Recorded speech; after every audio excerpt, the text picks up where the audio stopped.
Okay, well, welcome to Charter Directors meeting for the month of February. We're glad to have you here.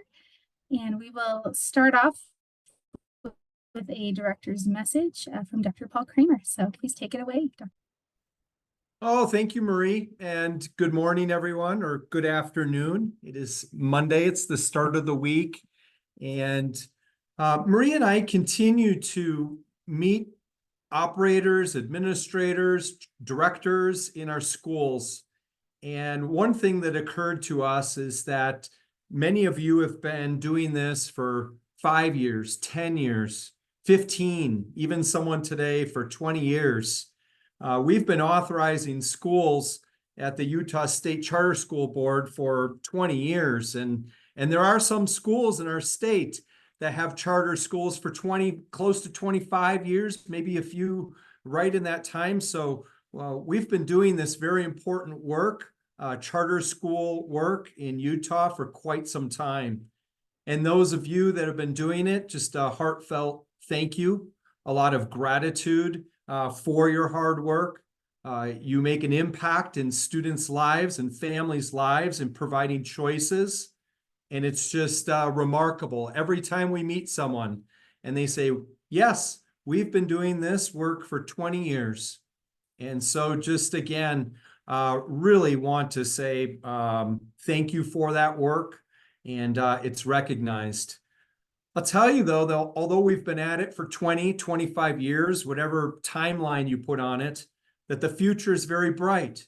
I said in a staff meeting the other day, and staff looked up to see where it came from, but it was alt-rock group that said the future's so bright we have to wear shades. And I really believe that. Marie and I talk about just the opportunities for more students and more families of high quality choice in education. And that's because some of you that have been doing this for 10 years are going to do it for 20 years.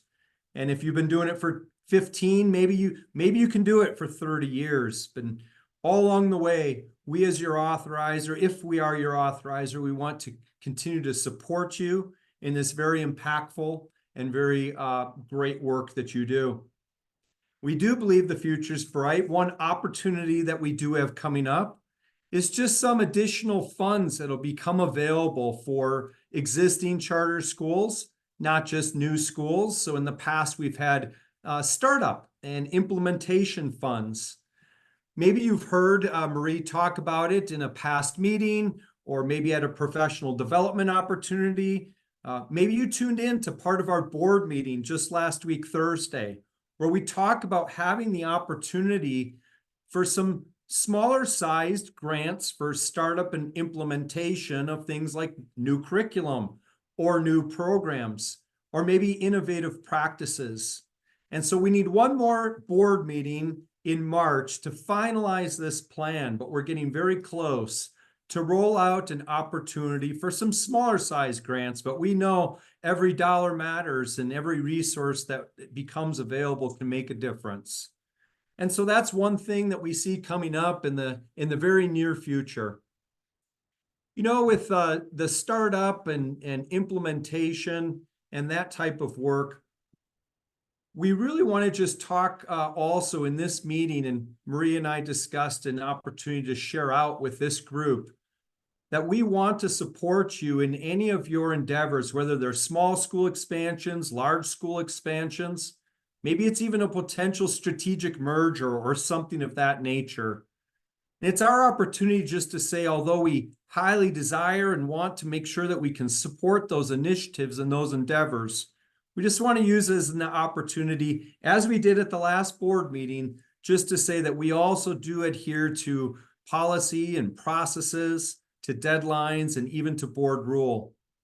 And so know that we will always listen. We always want to encourage you along the path strategically that you're taking, but then also just recognize that we're going to be transparent and share with you, hey, we got this deadline that we got to work with, or we have this particular process that we need to follow in order to have some great authorizing type of work. Well, that was all for my part today. I'm going to tune in to this. I know we have a high quality meeting lined up. A a lot of different topics and some training as well. So I'm going to stay in this meeting as long as possible, but stay encouraged in the great work that you do, and know that our future, even though we've been at it for 25 years, that our future is so bright that we got to wear shades. So have a great week, everybody. And we really appreciate you. Perfect. Thank you, Dr. Kramer. If there are any questions, we can also open up for that while Dr. Kramer is here and on the line with us. I haven't seen any come into chat, but we can hold that for just a minute.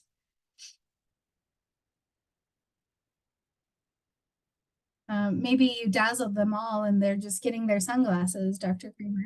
It was a fun weekend with the Super Bowl and other things. So, and we have a beautiful day in Utah today, that's for sure. So just stay encouraged. I think that's the main message, is that we all need to encourage one another, because while difficult work, that this is really impactful work that we all have been doing for many years. And I know someone encouraged me today, so I'm just sharing it out as well. So. It does look like one question might be there about the Charter Revolving Fund. Steve, I don't know if you want to type your question or just come off mute and ask that question, either way. I think I can just come off mute and just ask quickly, and this may be not the exact best place to ask this question, but my understanding is that fund has been made available for expansions and capital expenditures. And I'm wondering, I don't know how unique we are in terms of transportation among, across schools in the state, charter schools, but we depend on running at least a couple of routes for transportation to keep our school vibrant. And I just wonder if there's any possibility that the group would consider, expanding what that charter revolving fund could be used for, and if transportation could be anticipated as a future sort of addition to that fund, use of that fund. One way to answer it, it's a good question. So one way to respond,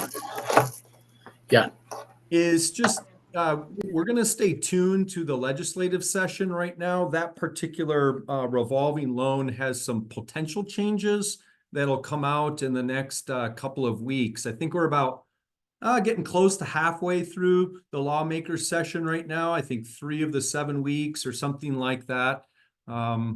And so I don't know where that particular bill is at, but I know that it could impact the flexibility that you're talking about, the amount, and other things like that. So I think if we kind of hang on to that question and wait until we see the results of this legislative session over the next couple of weeks, we can come back to it and respond with new law and with the new things that are in place. Thank you. Awesome. Great question. All right. Well, I don't see any others coming in, so we will keep moving ahead. We have our friends from USBE's Beverly Taylor Sorensen Arts program here.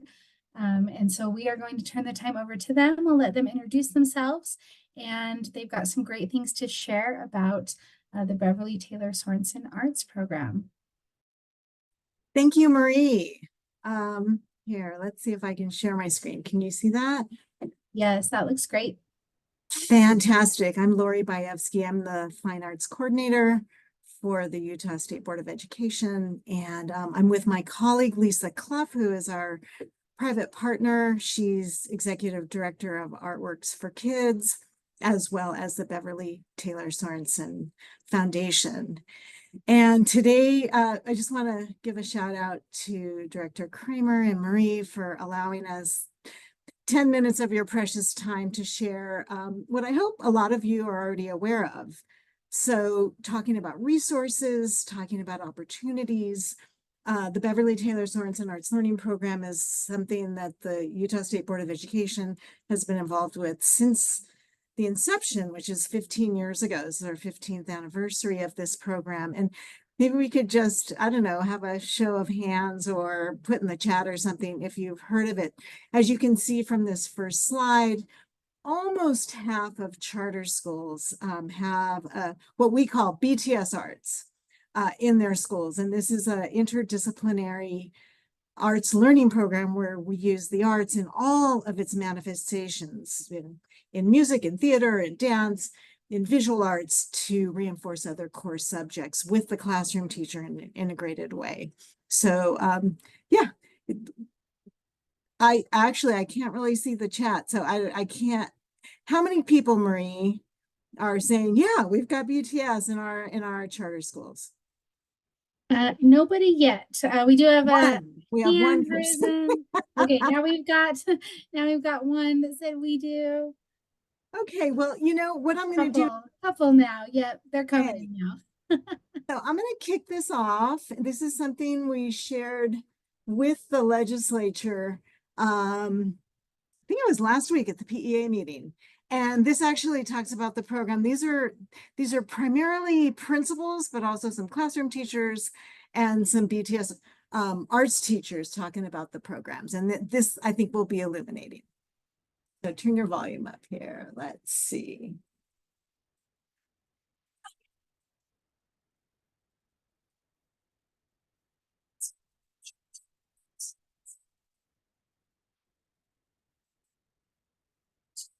Lori, we don't have sound. Ooh. When you were sharing your screen, there should be a button where you can select to share your sound. Okay, let's see. Sound. Okay, share screen. All right. Same microphone array. Let's try. Let's see. Which one do I pick? Let's see. So it should be like at the bottom where it says like to share the video and then share the audio as well. Okay, so can you see my screen? Can you talk me through this, Marie? I only see the video that you have on there. Okay, so I have audio,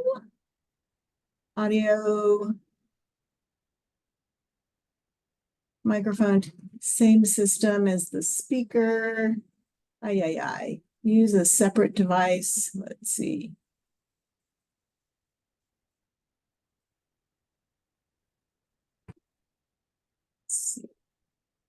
Automatically join. It looks like I should have the audio going. Oh, let me try. All right, let's see if this works. It works. It makes such a big difference.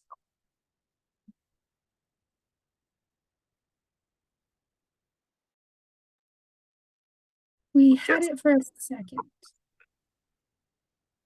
that working? No. Let's see.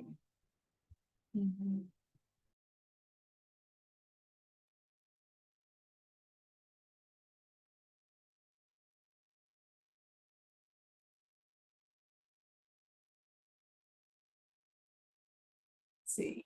Is that not working, Marie? No, it's not. All right, let's see. Switch to. Okay, we'll try this one more time. And then if not, Lisa and I are just going to have a little chat with you about how awesome the Beverly Taylor Sorensen Arts Learning Program is. And we will put a link in the chat for you to enjoy the video when you have a minute. So let's just see.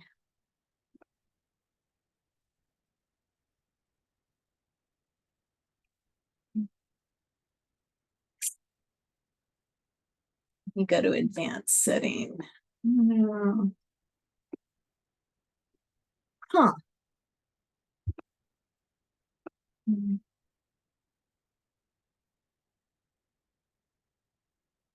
Okay. You know what? I'm gonna skip to the next. Let's see. Let's go. Okay.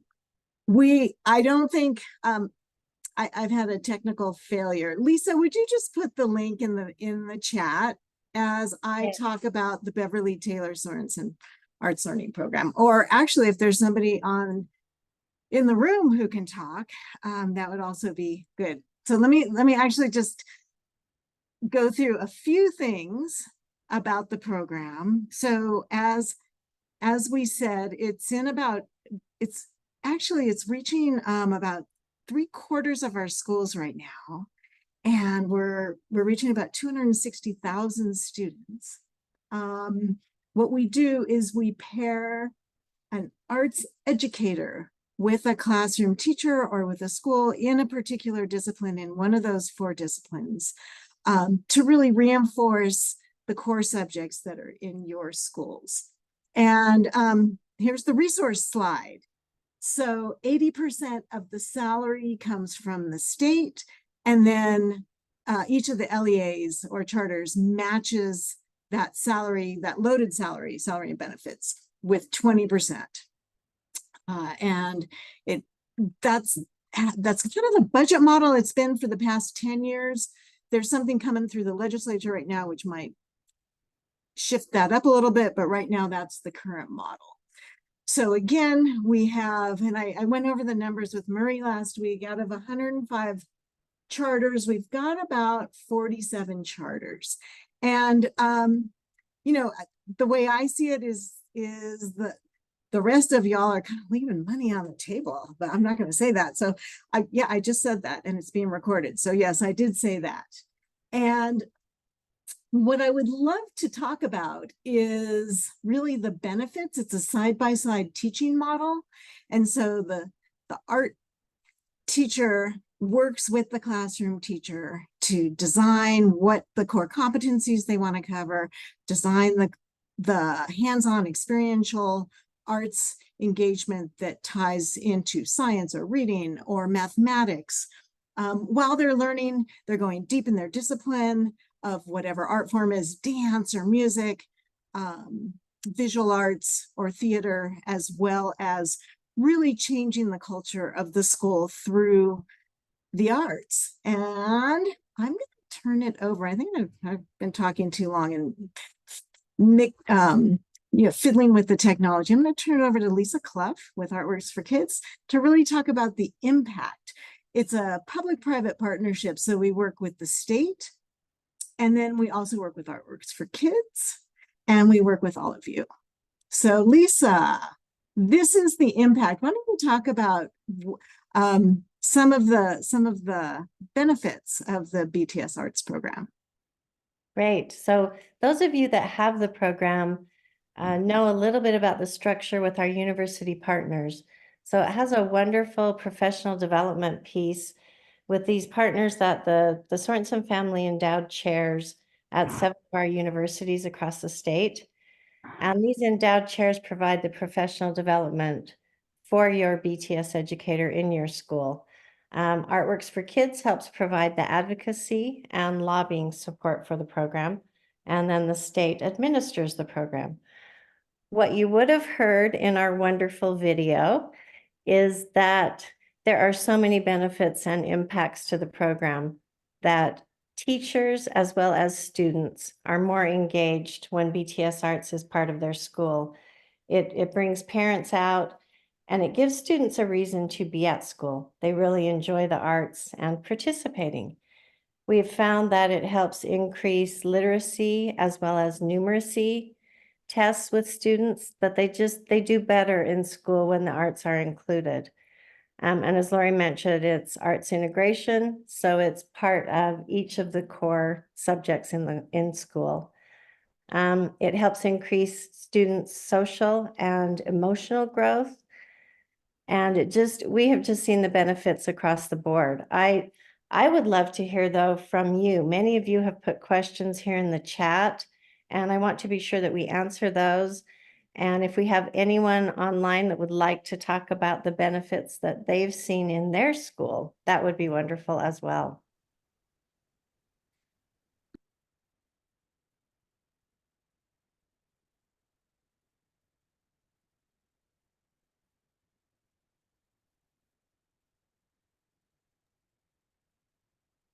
Do some of you want to come off mute and just ask some of the questions that you've put here in the chat? Yeah, I have a question. Turn this on. So the question I have is, how much does this grant actually pay for?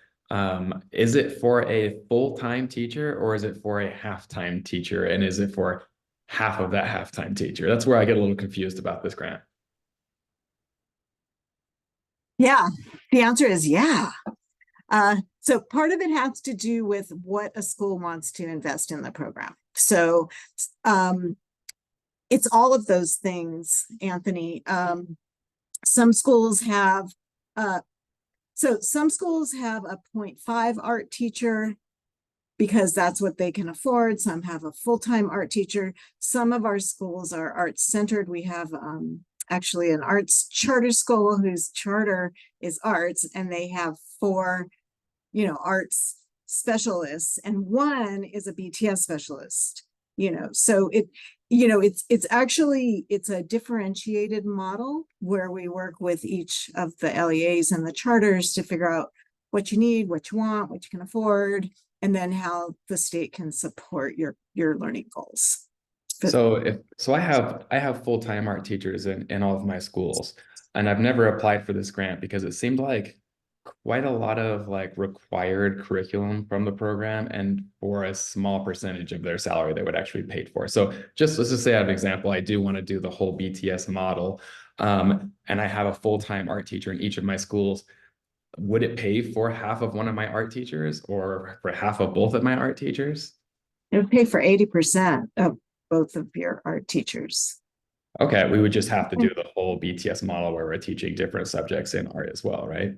Well, it's an integrated model. So, the benefits are that you're getting the arts and you're also reinforcing other core subjects. So you wouldn't silo the arts in your educational curriculum too. This is just music and we're just learning, rhythm and notes. You would actually be tying rhythm into mathematics, or you would be tying pitch into acoustics and physics. So, I think there's added benefits in that there's, as Lisa said, there's a lot of professional learning that happens both for the classroom teacher as well as for the BTS arts educator. So it kind of creates a more holistic curriculum. Okay, thanks. Lori, can I ask you also to clarify on that one? With Anthony's school, I'm not sure, is that just, because I think this goes with his question too. If you have a full-time art teacher though, and we're a K-9 model, it's really only geared at the elementary teaching assignments. Is that not correct? So if you have a full-time art teacher that's teaching K through 9, their 7th through 9th would not be included in that percentage either. Is that accurate? That's correct. It would be K6. Yes. So if you have K9, I guess we would pay for 80% of the K6. Right. Okay. That's what we've currently done, which has been beneficial. We've enjoyed it, but I just wanted to clarify that because some of the charters have similar grade configurations as I do. Yeah, that's really great. And maybe I should stop sharing my screen so I can see whatever's going on in the chat. Oh, stop. And now I can read the chat. Hello. Yeah, great. Other questions? Thank you. I just have more of a comment. Yeah. I'm at Early Light Academy and we have a fantastic BTS arts teacher. I know Lisa Clough has actually been here before and we appreciate her visiting, but our teacher we love this program and she does a phenomenal job of integrating any concept that, state standard that the teachers are working on. She works very closely with our K6 teachers to create lessons and they'll team teach a lot of the time. And it is a phenomenal program. And I mean, I can just attest to the benefit of it because what the kids are learning in class and they're going to be tested on, they've got this song that they perform. And so the kids all know everything for their test, and we've just seen it work so well.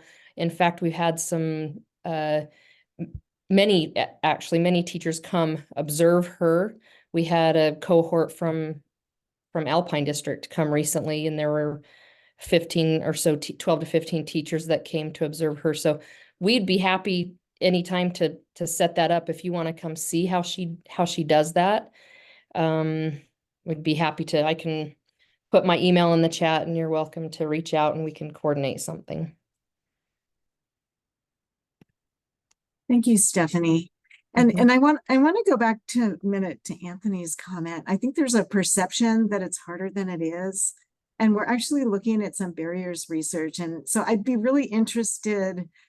Yeah, I think in the early years, it was like, you got to do this, and you got to do this, and you got to do this. And yes, we need salary assurances, and there is professional learning involved. So it is that extra hoop. And I will say, integration takes more time. It does take more energy, and 1 + 1 = 3. And it does take more effort from the classroom teacher, a commitment from the administration, as well as the arts educator, than just teaching in their lane. And as Stephanie said, I think that the benefits speak to themselves, but it is more intensive. And so one of the things Lisa and I are trying to get at is, how can we reduce the administrative burden? How can we reduce the, kind of the administrivia that isn't necessary to make it more accessible for your students?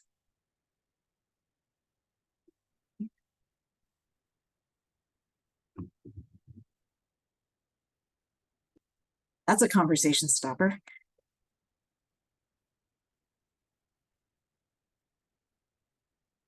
Angie, thanks for that comment.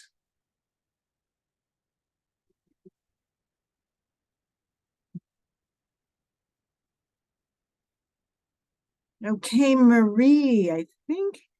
Lori, just so we can have it on our audio record and on our recording, just a few of the other questions, just making sure that we've got the right answers here.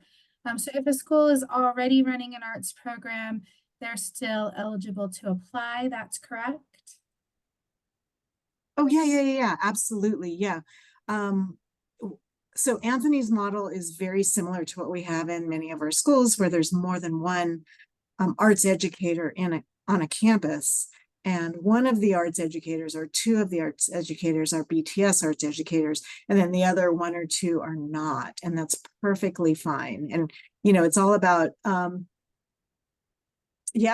supporting your learning and curricular and kind of community goals for your, what kind of vibe you want in your school. Perfect. And there was one a little further up that just had said that they've had art from the beginning. They were told they wouldn't qualify for funding since that was like part of their charter.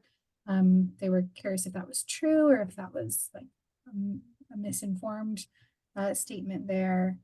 Or if they had an art and music program that was already taught at their school, is that something they can still bring in at this time? I think so, yeah.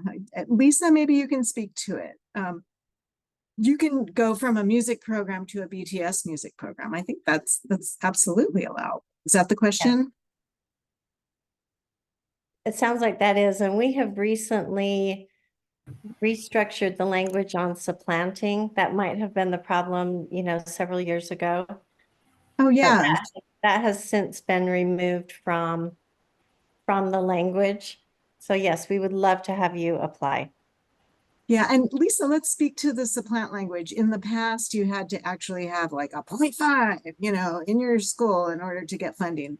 And what we're seeing is, some of these little bitty schools can't afford a 0.5. And so we are now allowing artists in residence to come in and do targeted specific curricular integration with your students. So if you want to do like a 2-week project or a 1-week project or a 3-week, we can work with you in that way as well for more targeted integration. Fantastic. And then the last one that I see in here that I just want to make sure we have on our record was a question about if online schools are eligible. And it does look like the answer was yes, online is also eligible for this. It is. And during COVID, we actually did do online integrated instruction. And we had this conversation last week that we would love to get back to supporting all of our students across the state, including our online learners. Wonderful. I think that takes us through the questions that I'm seeing in there. Any other questions from our directors that they want to get answered? I just have one quick question. If we already have our art program, can I take my current art teacher and train them in BTS? Absolutely. Yes. Thank you. Yeah. The art teacher has to want to do it, but yeah. It's Okay. like my one joke, like how many psychologists does it take to change a light bulb? Well, it only takes one, but the light bulb has to really want to change, right? Bada boom. Yes. Thank you. Esther did drop a good one in there too. What is the application process and deadline? I think in your slide it said it's due in the spring. It is. Not It's early spring, late spring, ground. well, it's great. And it was ambiguous because we can't start the next year until the legislative session wraps. So I will say not before the middle of March, it's not going to get released. So I would say mid-March to mid-April, that would be kind of the sweet spot is my best guess. But until we know how the program's going to be funded next year, we kind of have to do a wait and see on that. But typically, as soon as the session wraps, we get going on the next year. Does that answer your question? Great. Yeah, and I will say, the fine arts team, we now have a designated specialist whose primary job is BTS Arts, and we can put that in the chat as well. And you can reach out to her anytime, as well as Lisa and myself. Perfect. And perhaps after a session wraps up, we can invite you guys back and just give a quick update to our directors as well, and let them know any other things that came out of session, and celebrate hopefully getting some additional applications in. Yeah, a little bit more funding for all of us. And I will say, in talking to Paul right before the semester break, we talked about how this program is really good for increasing attendance as well as academic goals. And we talked a little bit about math scores and how important that is. And so, I think there's a lot of entry points to this program. And what I love about it is that it allows all students to flourish, wherever they come in. And so it's not really about producing great artists. It's about producing great students who thrive. Wonderful. Well, Lori and Lisa, thank you so much for being here and for sharing about the Beverly Taylor Sorensen Arts Program and the Art Works for Kids. That looks like some great things that we have available to our schools. So I'm sure our directors will be in touch if they have questions. And we thank you for being at directors meeting today. Thank you. All right, well, moving right along, we do have Stephanie Freeman here, and she is from ACE Scholarships. And I will let her introduce more about what that is and what her role is with ACE Scholarships. And she's going to be talking about the Utah Fits All Scholarship. And then there's also some handouts that she had that I'm actually going to hit send on right now, and those will be hitting your inbox. So Stephanie, I will turn it over to you. Thank you, Marie. I'm Stephanie Freeman, and I am the executive director for the Utah State Utah Fits All program with ACE Scholarships. What I'm here to explain today is a little bit about the Utah Fits All program, how students qualify, and then maybe how your charter schools could play a role in that if you so desire. So I do have a screen that I can share with you. Let me grab that if I can find it. Let's see what we got.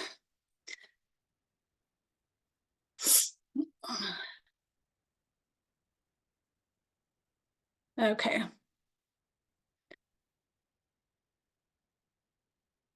I'll get that up to full screen.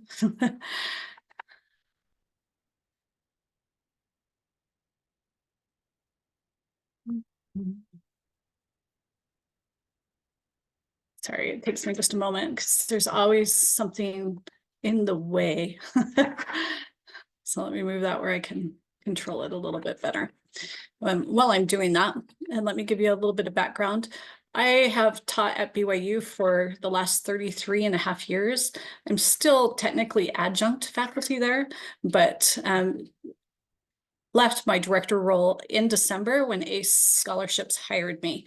So I'm excited to be a part of this program. Education has always been a vital part of my life. I've always loved everything about education.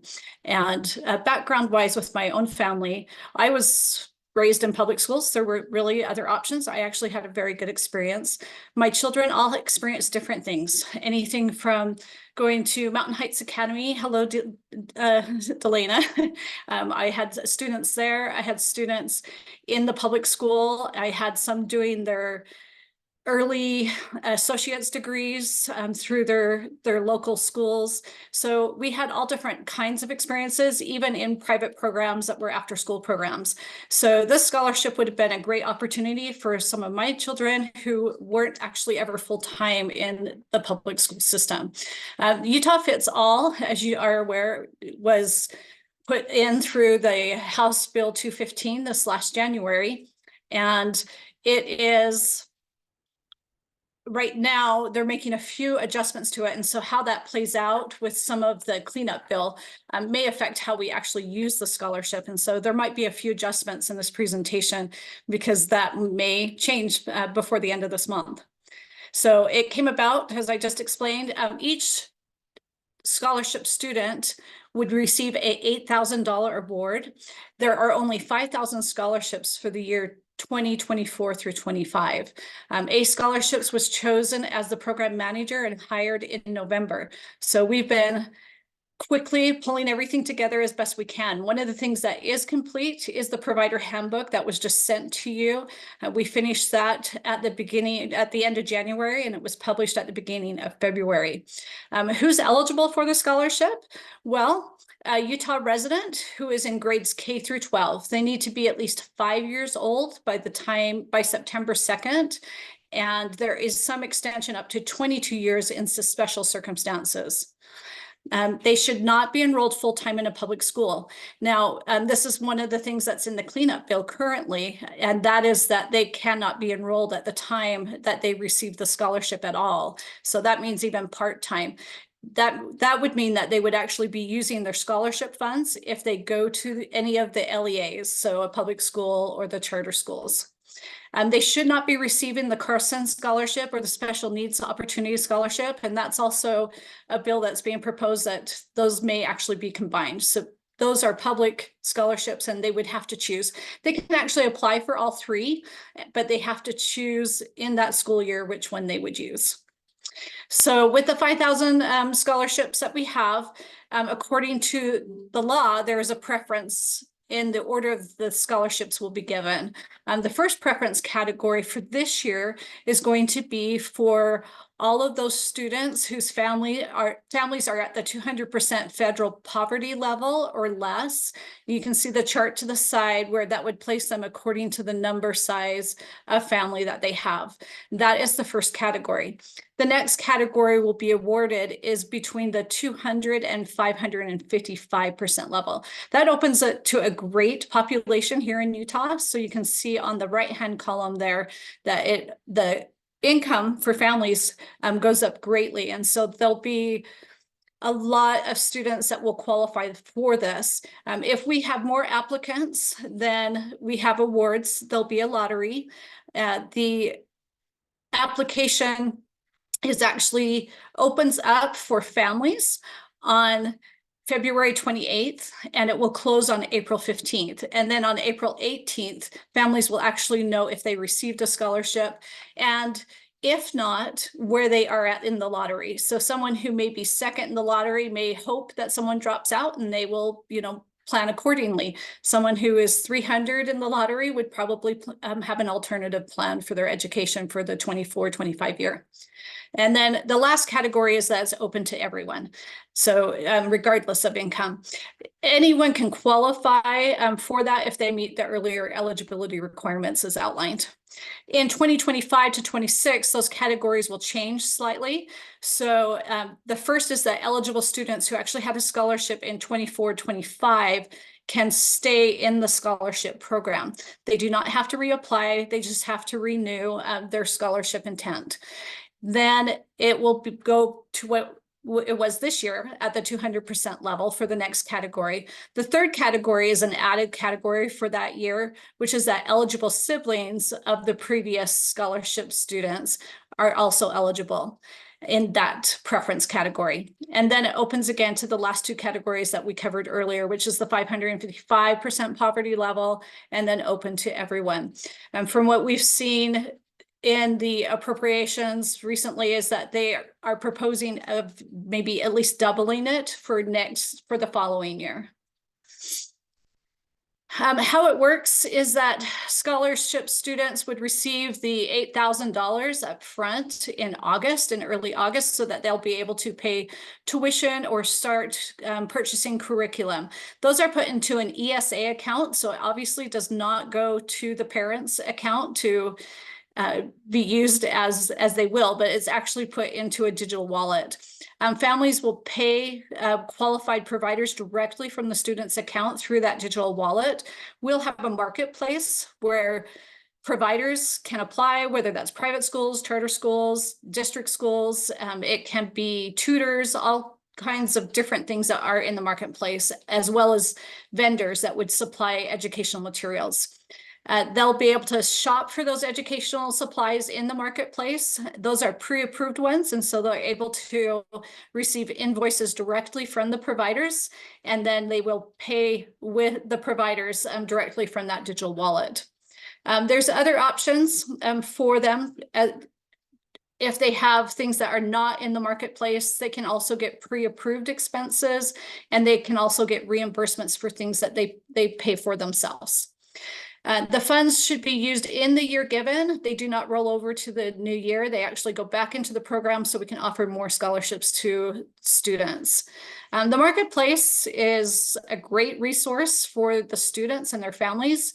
It's convenient because the turnaround time for payment is quite quick. So it's usually 6 to 8 business days that providers receive their payments. Families can give provider referrals. So if they can't see a provider in there, we can refer them and they can apply to become a qualified provider. Families can review services as well. That's part of the law, that they are able to review the quality of the services that they receive. As indicated, some things are still being determined right now as we're doing the cleanup bill. So we'll be able to see maybe a few little tweaks or changes that are here and there. There are 14 allowable categories for educational expenses in the law. And so we're not going to go through all 14. They're in that handbook that was sent to you, as well as in the brochure that's there. You can see a variety of them. But generally, it's going to cover anything that's tuition or curriculum. It will cover school uniforms. So a lot of charter schools have school uniform requirements. It would be able to cover that as well.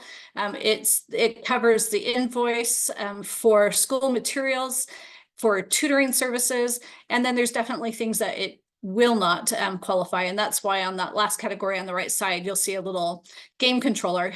There's certain things that they cannot purchase, obviously, with their funds. And so we try to keep some guardrails up so that we're making sure that these are being used according to the 14 categories in the law. Currently, the Utah Fits All, it has the qualifying provider application already up. So when you go into the application to become a qualified provider, it's intuitive and it will take you in different directions. So if you're a school that has more than 150 students, you'll have different questions and documentation that will be required. If you're a school with under 150 students, then it will take you in another direction. And then of course, vendors will do something different. In addition, you can actually apply for different types of things. So if you actually provide an after-school program and you wanted to run that separately, then you would run your day school program. You could actually apply for those separately, and they would fall in different categories as a qualifying provider for the Utah Fits All. I told you the application opened already. That is an ongoing thing. It remains open from here on out. So the marketplace will grow. Providers will increase as families have a demand. We anticipate the program growing, as I indicated. Senator Cullimore and Representative Perucci asked just a week ago for $150 million for the program. That came back with a suggestion of an increase of $50.5 million. So it sits at $93 million for the 25-26 program.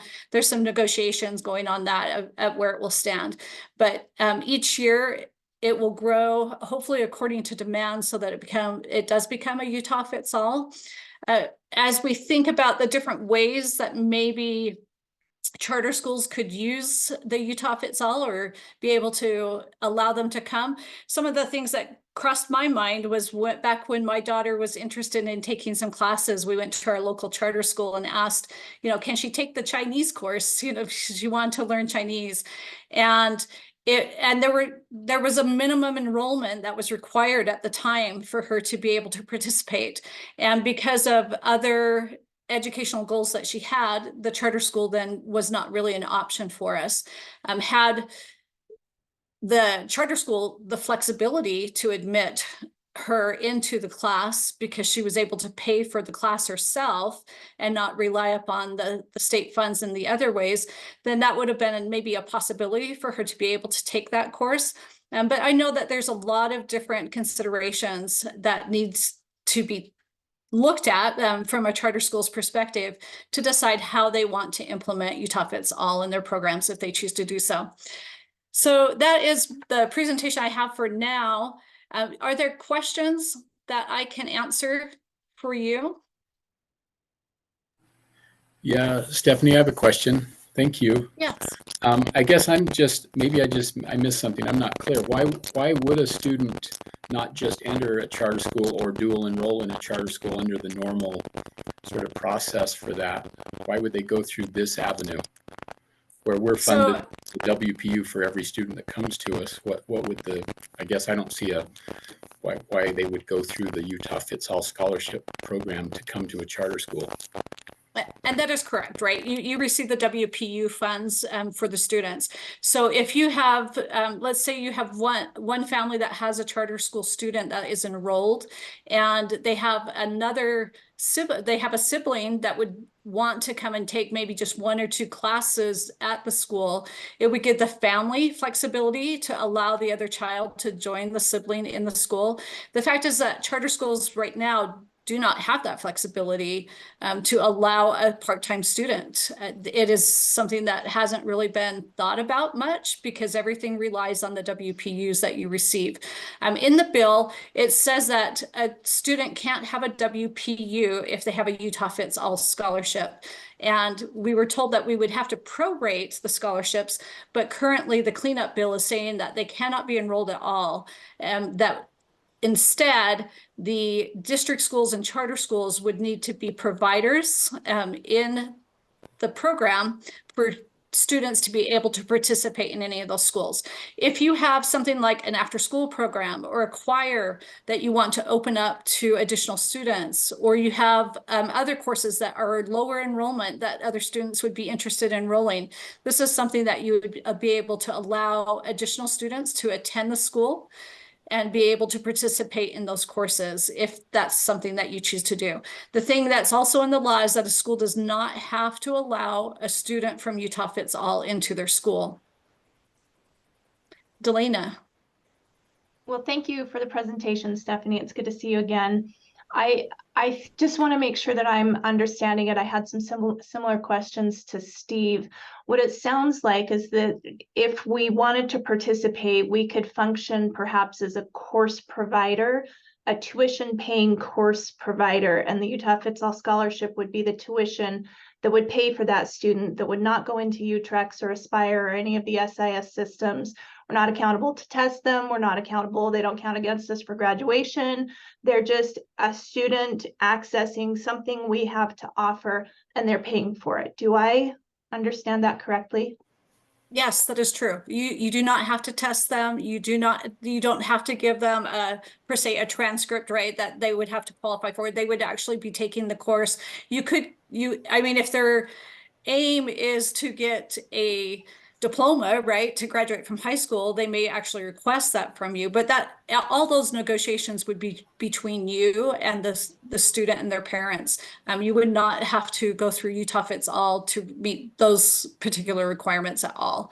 And as you say, especially like with something like Mountain Heights, you know, I had one student go through the entire program, and that was Jeff, right?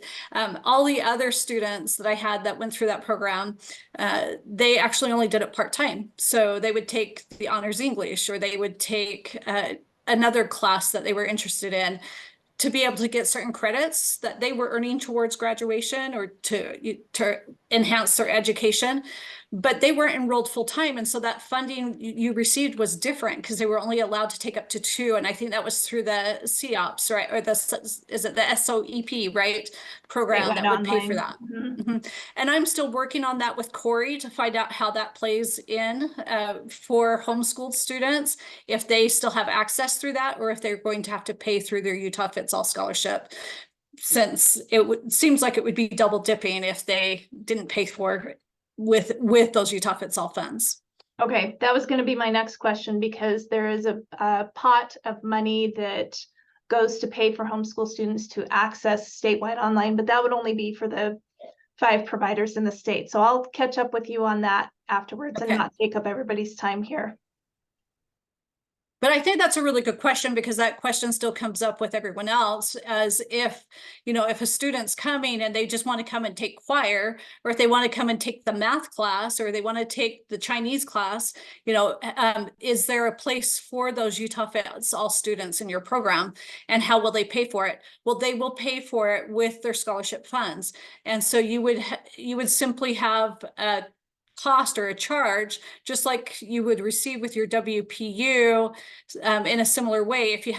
If you were like a district school, which actually works that into consideration for part-time, then charter schools would have the same opportunities that the district schools have to be able to bring extra students into their programs. Jenny Lynn? I just had a budget question on that. So does that mean that there would be rules to how then the school could spend that funding, because it's now private school funding going into the public sector, and maybe you could provide some clarification on how that would work as far as budget categories and appropriate use for those funds? So the funds are paying for the course itself, right? And so however you appropriate those funds within your school already, when you receive funds for students, normally, right, they would cover certain charges in the school. The students coming into the program are responsible to follow whatever the program asks. So if you require a uniform, they would have to have a uniform when they come to that one class, but they would be purchasing those things with their scholarship funds as well. And they're not it's not a private scholarship. It's still public money that comes from the income tax that's been appropriated. There's been $42.5 million for the 24-25 year, and then we'll see what happens with the 25-26 year. But those funds that come to you are for you to use to be able to pay for whatever that student is utilizing when they come to your school. How that looks like on the books, I think might be the challenge, right? To say, if we do something part-time, you know, how do we put a student into the system? And I think, again, similar to what Delana just mentioned, you know, where there are the online classes that are provided, right? 1 or 2 classes. I think this would look something similar to that, where if a student wanted to come in and participate, it would be, you know, how does that look? And it might be a similar charge. And I know in the law, if you go to that SOEP page where you can see some of the charges that are there are specific charges for like driver's education, or a specific charge for other types of classes. And so it'd be as simple as deciding as a school, you know, how much does it really cost to a student to come and take a course? And then you would charge the student for that course, and they would pay it. It would be a direct payment, because you would become a qualified provider, and then you would receive those funds into your budget. I had a quick question about at the high school level, if somebody were to come in and say participate in a performing arts or even an extracurricular activity, how would that speak to some of the eligibility requirements for them to compete?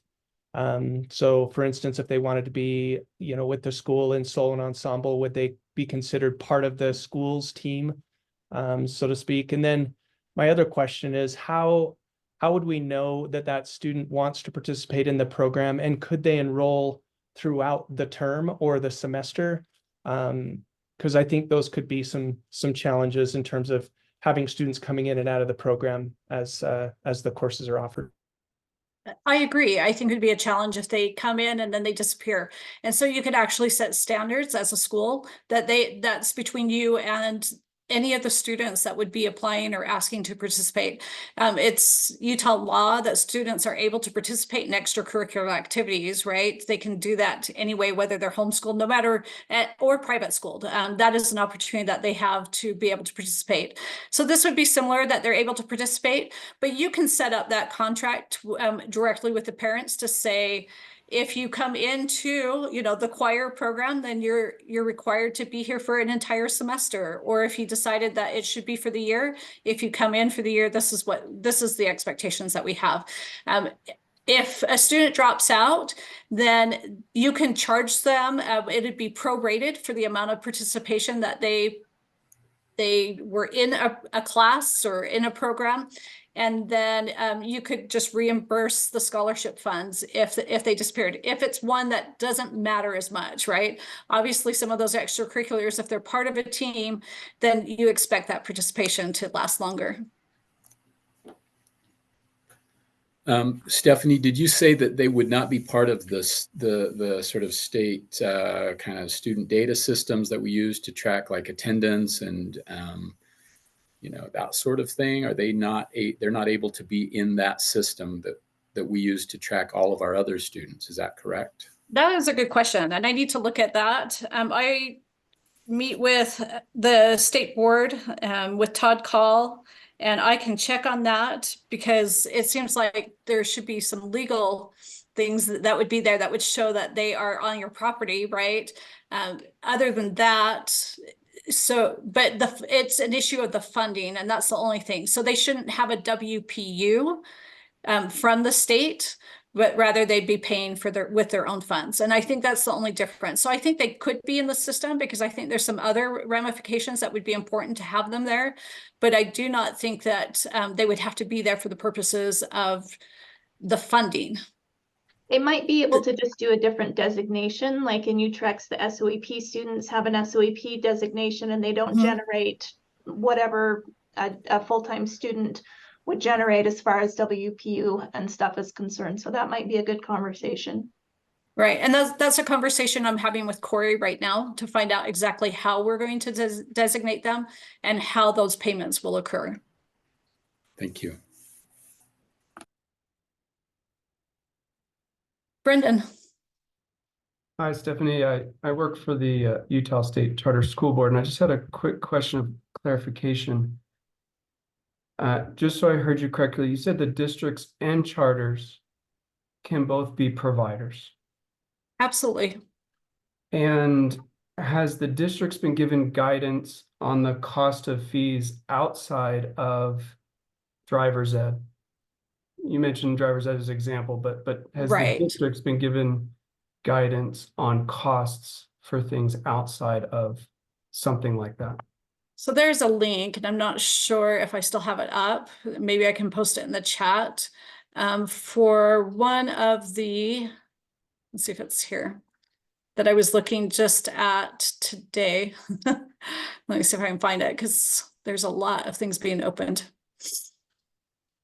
And you could simply say, yes, they have been given, and that's fine. So there are, but there's a specific link in the law, and I'm not sure I'm seeing it right now here, that actually lists all of the fees for students who end up taking something similar to like taking it through the SOEP, right? That they're able to be charged directly for where the ELA, the LEA is actually are charged a fee that they end up paying in behalf of those, the district schools.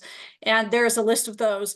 The question is whether that charge would go then directly to the Utah Fits All scholarship that the student holds, as opposed to the charter school or the district. And my thought is in this circumstance, the students would be charged directly for those fees.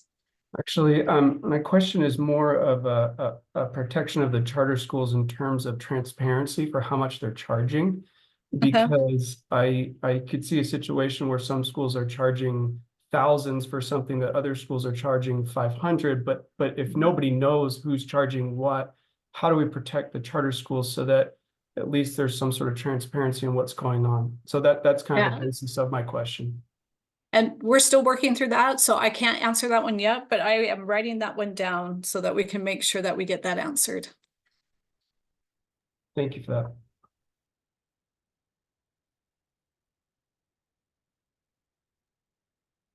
And just to be clear, in terms of a student participating in this program, kind of like the SUAP, where they actually get a grade or a transcript, the participation is in a way voluntary.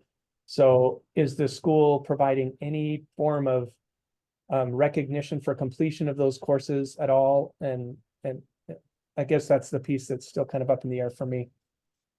So oftentimes the reason why students will take the courses, at least in I have one particular child that was enrolled in 7 different schools throughout high school. And that wasn't because she didn't love, one particular school. It was just her objective to get her associate's degree. And it was her objective to take like a Japanese class that wasn't offered at the local district school. So she was off in different ways. And so her goal was to graduate both from the university as well as from the high school with a transcript. So for her, transcripts made a difference. I think it depends on who you're working with. I think there are homeschoolers who would want to maybe take a course and not be interested in a transcript. They may actually be doing those from their own homeschool in the way that they do them.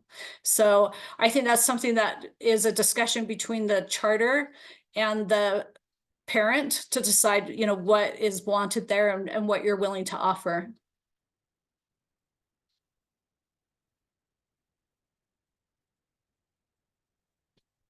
I know this is a new thing to wrap our minds around, because it is for me. I've only been doing this since, like I said, Christmas. So there's a lot of things still to be worked out, and maybe even things to think in terms of, does Utah Fits All fit with charter schools? But I do think that there are circumstances where they would, and that is something that you can start to think about now. We know that there's only 5,000 scholarships coming out this year, so the chances of a student coming to you and asking to take a class at your school might be a little lower this year as opposed to 2 years from now.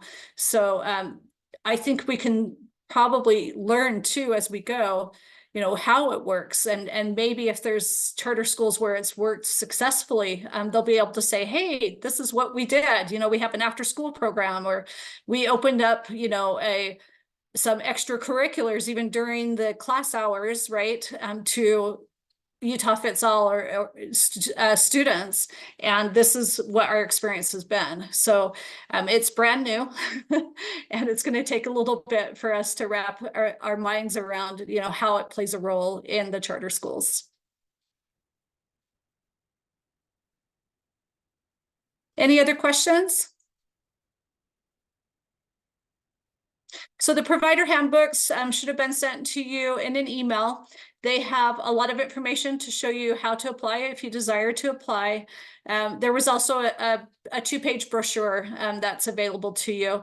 If this is something you're interested in and you would like me to come visit with you, visit with parents, if you would like any of those, we also have family trifolds similar to what I sent to you. That's the provider trifold. If those are things that you're interested in, I'd be happy to share those with you, and you're always welcome to reach out to me to get additional questions answered. I will take the questions that were posed here that I wasn't able to answer today, and I will get those answered, and I'll communicate those back to Marie so that she can have those answers for you. And as more information comes out and as the cleanup bill gets finished, we'll be able to know exactly maybe how some of those funds will flow and how you'll be able to charge for those, and maybe a little more uniformity on the fees as well. I appreciate meeting with you. Thank you. All right. Well, thank you so much, Stephanie. We are now getting very ahead of schedule, about an hour. And so we've got our team messaging our next presenter to see if she's available to come on early, as well as our final presenter. And so we will see real quick what is happening there.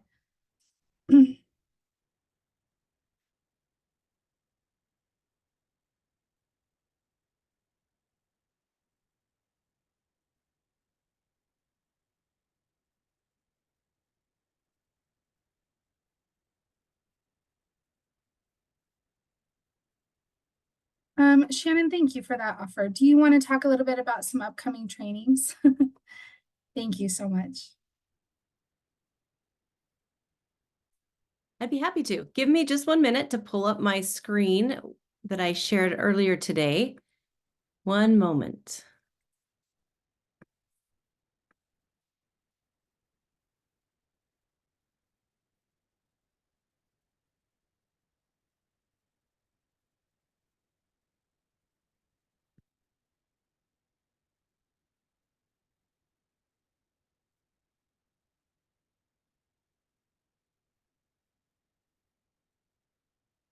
Okay, Marie, can you see the screen of the upcoming trainings?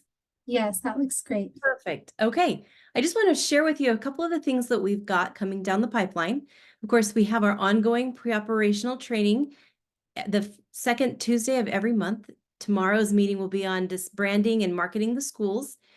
Our administrative lunch seminar this month is going to be on the 21st of February. I'm pretty excited about this one because we talk a lot about artificial intelligence and how we're using AI in the schools. And we've got Tyler Bastian who will be joining us for this particular training on how to prepare teachers to be ahead of that curve. And it's actually a 2-part training. So he will be doing the February training and our March training on the same topic, going a little deeper dive in March on that topic. So if that's something you're curious about or something that you're looking to use and want to know how to use it effectively, we'd love to have you join us for that training. We have an ongoing book study, the actionable feedback to K-12 teachers. And that we've got 2 more sessions. We've got one coming in February, and then we've got one in March. We've also just begun our Spring ACES class. And our class on Wednesday will be human resources and what new directors need to know. And then at the end of the month, we'll be talking about special education law.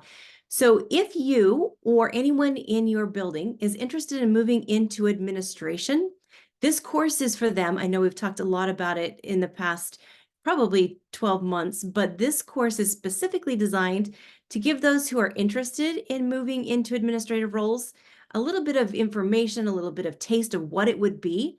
So another idea is to consider people within your building who might be a good fit for an administrative role or somebody you might want to delegate responsibilities to, and invite them to join us with this. This should give them a good idea of what that would look like.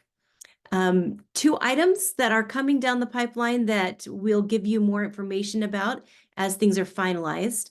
The first one being for boards. So if your school board is a new or a developing school board, we would love to have them join us for the strategic planning session. And it's going to be an on-site, in person. And our purpose there is to be able to get really granular on what school boards need to be doing when they develop their strategic plan. That will be April 17th in the central Utah County area. More information on that will come. But if you have a new board, just feel free to share that information with them. And then our last on this slide is our spring administrative retreat that we hold in Lehigh each April. That will be on April 18th from 8:30 to about 3:30. Most likely we will be done by 3. I've put down here 3:30 to kind of give us a little bit of space and to set that expectation. We are looking at classes on or training on behavior, using student data, setting culture, and things like that. So more information will be coming and a registration link will be sent out as soon as all of that is finalized as well. So a lot of things coming down that are exciting. I will add in the group chat the Spring ACES course link. So if you want to register or if you want to share it with somebody else, that information will be in the group chat. Thanks, Marie. Thank you, Shannon. And then it looks like Holly from Land Trust is ready to go. So thank you, Holly, and thank you to the Charter Board staff for helping us get that coordinated. And I know Shannon is also reaching out to our final presenter to see if he can move his schedule up a little bit. So we will turn the time over to Holly from School Land Trust. Thanks, Marie. So I, excuse me, want to start by just expressing our gratitude as we are working through final reports. There have been some hiccups, and there's a new one today where some of the reported expenditures are not showing anymore. So if that is your school, we are aware of the problem and we are working to get it fixed. I am going to put in the chat the link to this slideshow because it does have resources for you at the end. Excuse me, sorry. So just to remind you, final reports, they are due all the way up to the state level by March 1st. That includes the directors filling out their portion, talking to your board about the implementation of last year's plan. And it doesn't need to be a full report or an approval. It is simply just letting the board members know this is what you approved, this is how it went, and this is kind of where we are at this point in time. And in your final report, it is reporting on your measurements. Remember that with the questions, you only do need to answer one of the 2 that are there. And then your action steps, if you were able to complete those as described, you would click yes. If there was a change in funding or some sort of issue that came in, you would click no, and then it opens up a text box where you do an explanation for why those action steps were not met as planned. After the final report is due, I will be sending out this LEA assurance the week of March 4th. And then once that assurance is complete, that is when you will be able to move on to your upcoming plan. Part of the LEA assurance is that board members have been trained, and we are currently working on getting that training posted on our website and sent out to the board members. So that is coming. I'm hoping that it will be sent out sometime next week, but definitely before the beginning of March. And with this upcoming, oh, let me go back, sorry. With your upcoming plan piece, that does follow the same approval process as any amendments and also what last year's were. So it starts with your council, whether it's your governing board or an elected council, they will create the school land trust plan. Then it needs to be approved by the governing board if they were not the ones that created it. At that point, that's where the new role change for the business administrators comes in again, where the business administrator will do the approval for the LEA, and then it comes to us at the School Children's Trust at the state level. So when your board does their approval for that, there does need to be a council signature form that is presented. And so this was previously created and maintained at the state level through the School Land Trust website. And it was just last year when it was changed. And the changes that now districts and charter schools are required to design and distribute their own signature pages. So with that, the requirements on this form or for this form are that it must be an LEA prepared form. The signatures will be collected at the meeting where the council approved the upcoming plan for School Land Trust, or it could even be a meeting after the plan was created, but it does need to be provided to the Charter Governing Board when you are presenting your plan for approval. Then it needs to be retained at your location for 3 years. We have also heard that there are schools where they will just upload it as an attachment for their upcoming plan. That way it is connected to the plan year that it belongs to. And then with the governing boards, if they are serving as your Charter Trust Land Council, they do not need to do that signature sheet because it's kind of redundant where they're signing saying, yes, we created the plan, we agree with it, and then presenting it to themselves. So that's where the governing board, if they're serving as your Trust Land Council, are exempt from that. Your timeline requirements. We have added a new timeline. We realized that we were really focusing on governing boards and not so much as your elected Charter Trust Land Council. So we do have this new one. It's the one over on the right. And that is just helping you guide your elected Trust Land Council or even your governing board if they need a reminder of what their responsibilities are for this point in the school year. And then, as always, if you have any questions, please reach out and contact us. Again, we really do appreciate your patience and your understanding as we are having our technical difficulties with our website.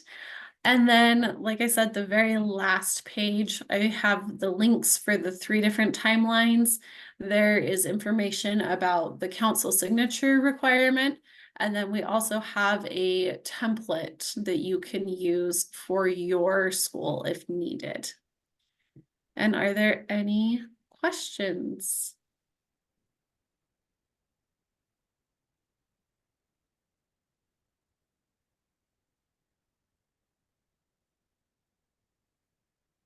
Okay, well, if you have anything, please contact us.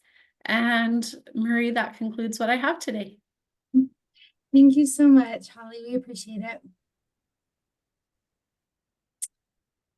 All right. Well, we are to our last one. It looks like we haven't quite heard back from him yet. Shannon, do you know the topic he was going to present on? Is that something we could maybe brainstorm some questions about? So he was going to be training on innovation in our schools and a little bit of thinking outside the box. I'm going to step away and call one more time and see if I can't get him on the line. So give me one moment. Perfect. Thank you.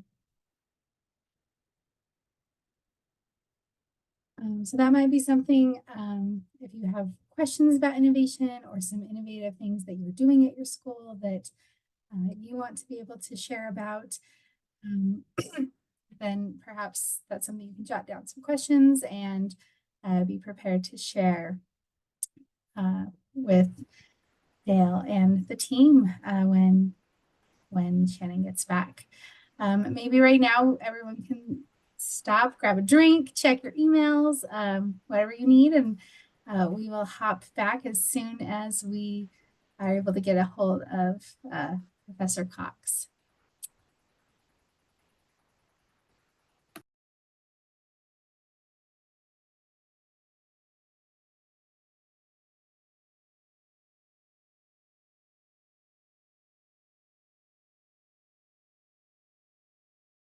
So that was awesome.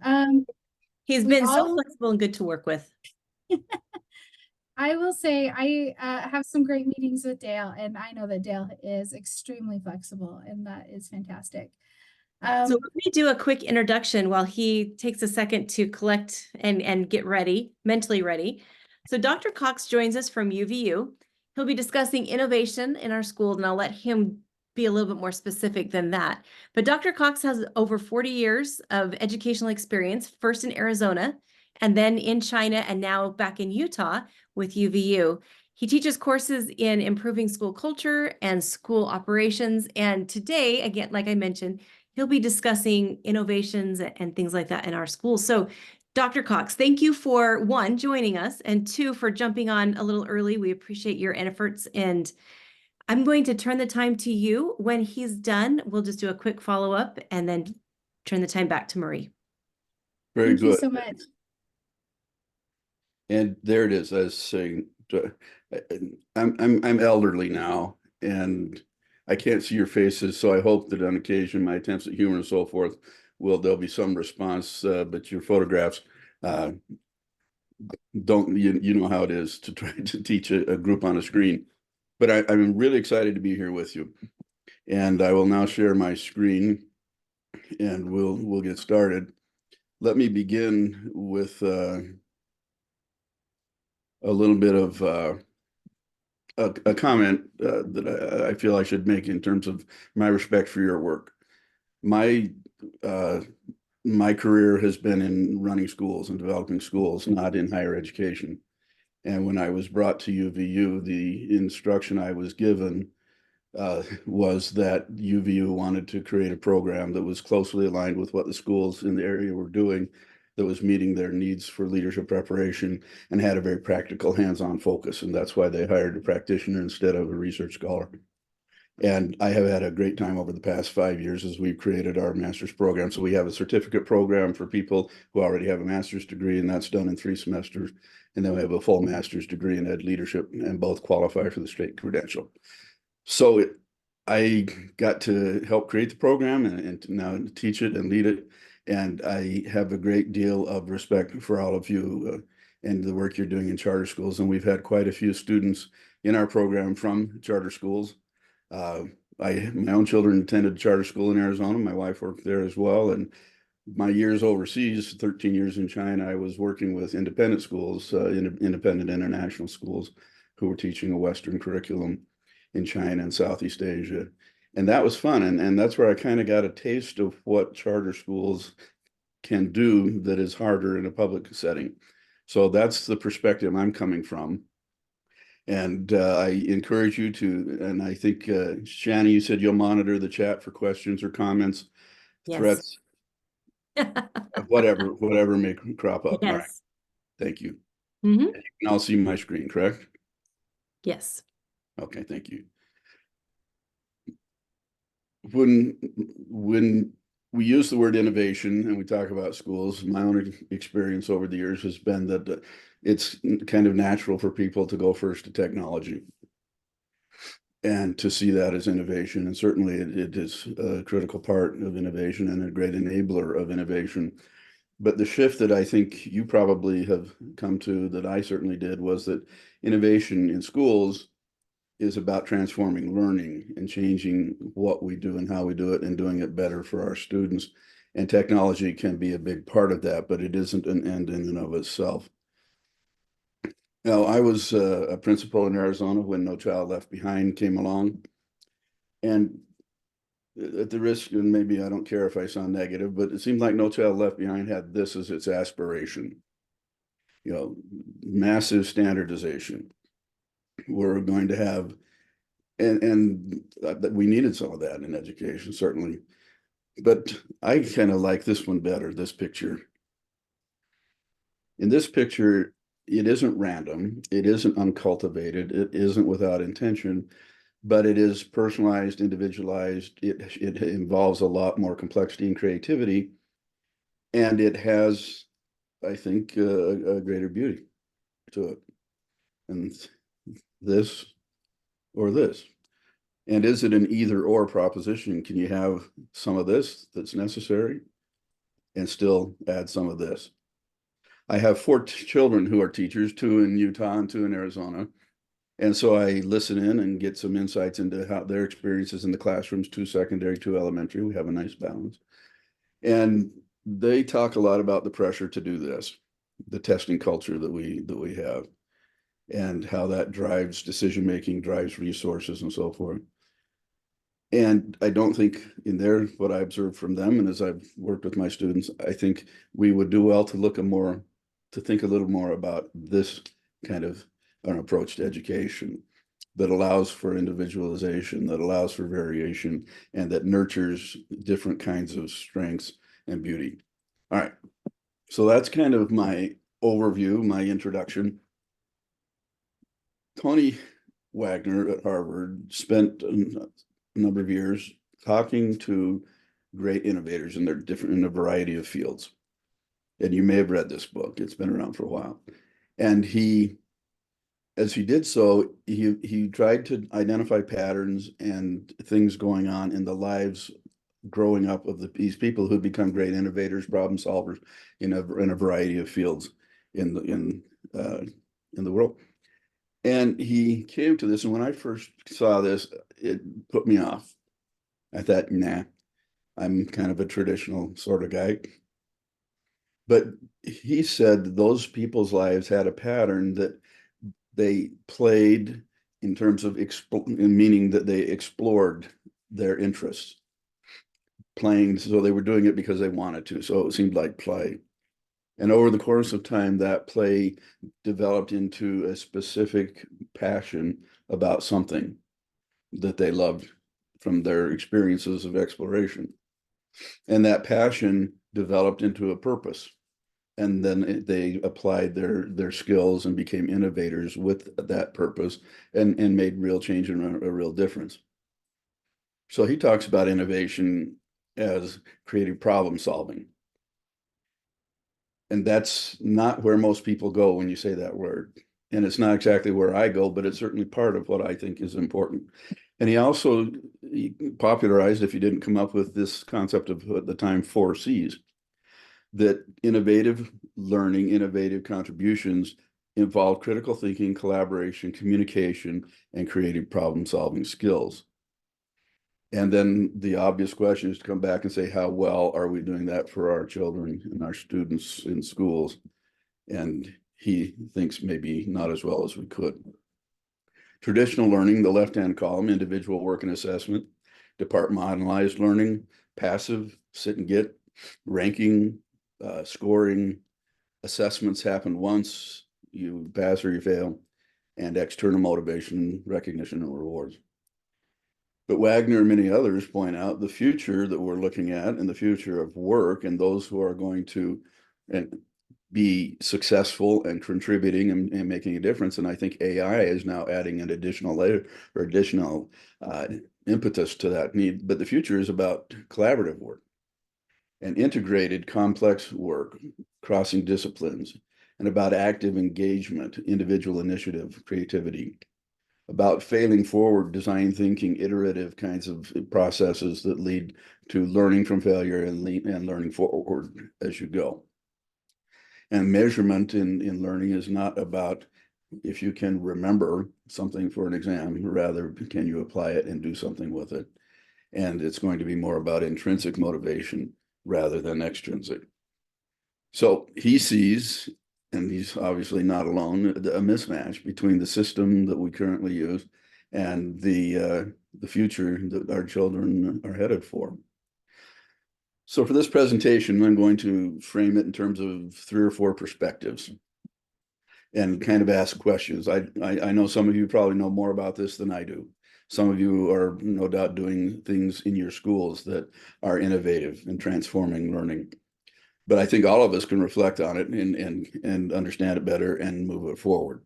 So perspective number 1, is it about technology or learning? Early on, I was in charge of a one-to-one laptop implementation at a big school in my career. And we went and visited a number of schools, and it was really interesting to see in several instances, we went in and they said, oh, yes, well, we're an innovative school. We have computers for every child. And you go into the classroom, what are you doing in the classroom with the child, with the technology? And it's nothing but a very expensive notebook or an expensive file cabinet. Nothing had changed in how the students learned or how the teachers taught, other than they had made it more efficient by using technology. Others saw it differently. And to me, this is probably the simplest and most straightforward way to think about it. And I'd like you to, as I talk about this, to consider your own schools and the question of what in different aspects of what you do in your schools, where are you in terms of SAMR?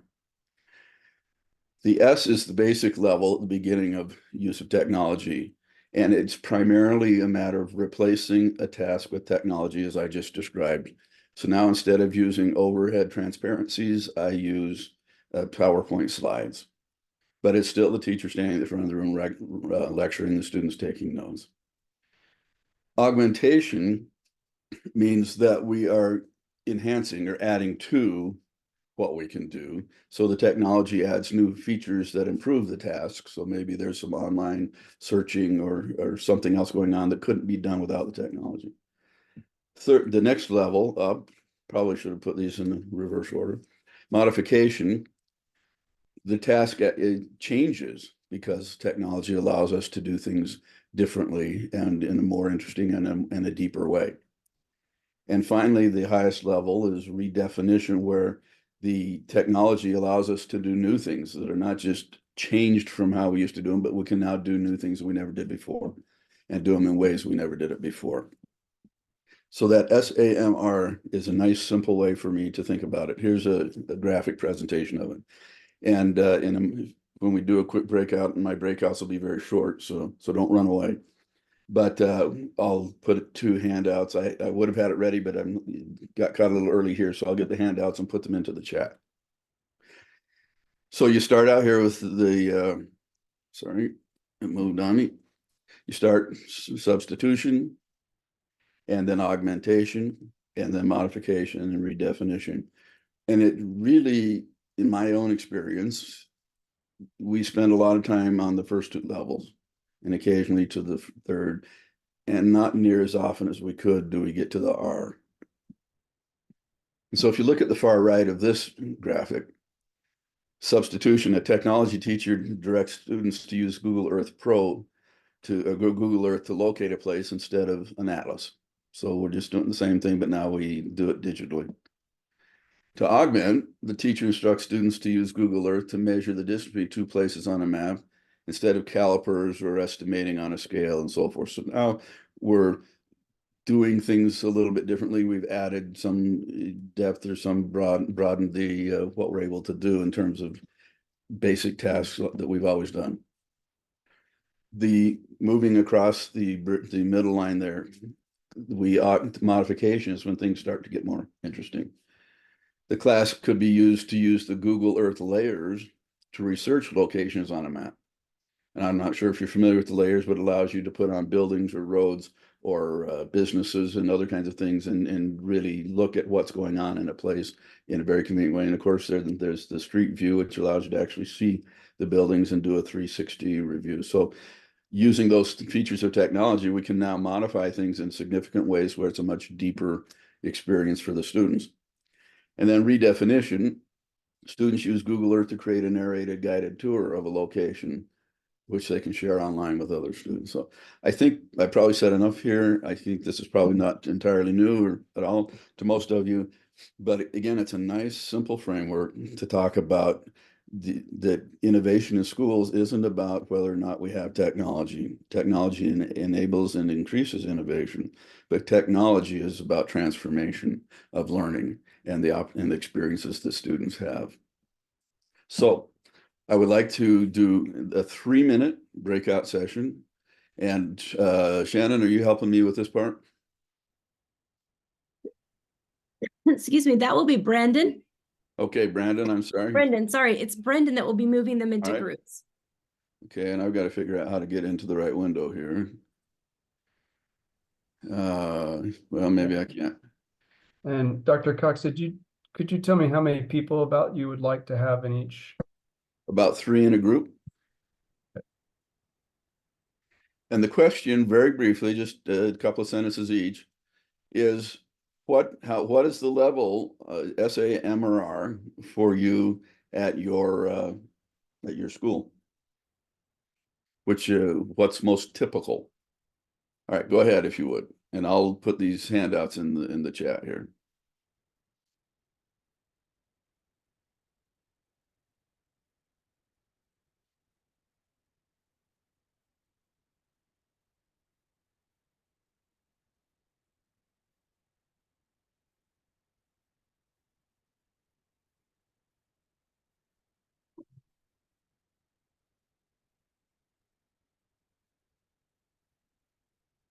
So Brendan, do we have a few here in this room that didn't get placed? Is that what I'm guessing? Yeah, I think these are folks who Okay, haven't probably joined, walking can't different, yeah. join, whatever their situation. All right, is. well, let's make this just one room then. So, I'm sorry, I'm about to get this into the chat. Would anyone be willing to share your response here? Is your school advanced in this? Are you above that middle line? Or is it something where you are still got a ways to go?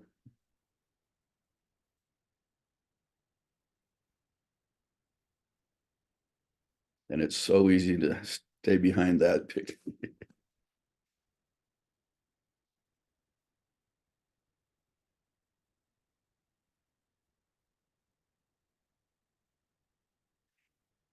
I'm wondering too, Brandon, if these might be people who had to step away for a minute or whatever as well. So, Yeah, I think so. all right. Well, I even got a shout out from Jenna Lynn. So, all right. Well, let's give it, why don't you give them a 30-second notice and bring everybody back now? That should have been enough time.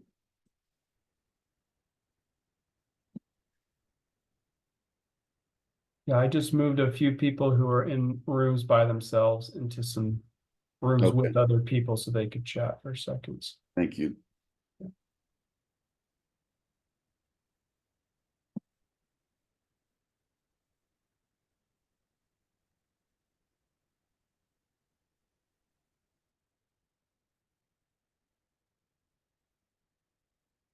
All right. They coming back?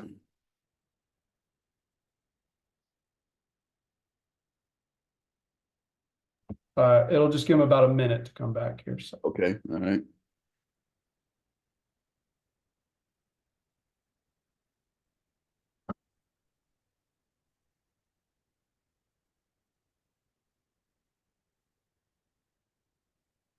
Can you give me a verbal note when we got everybody back?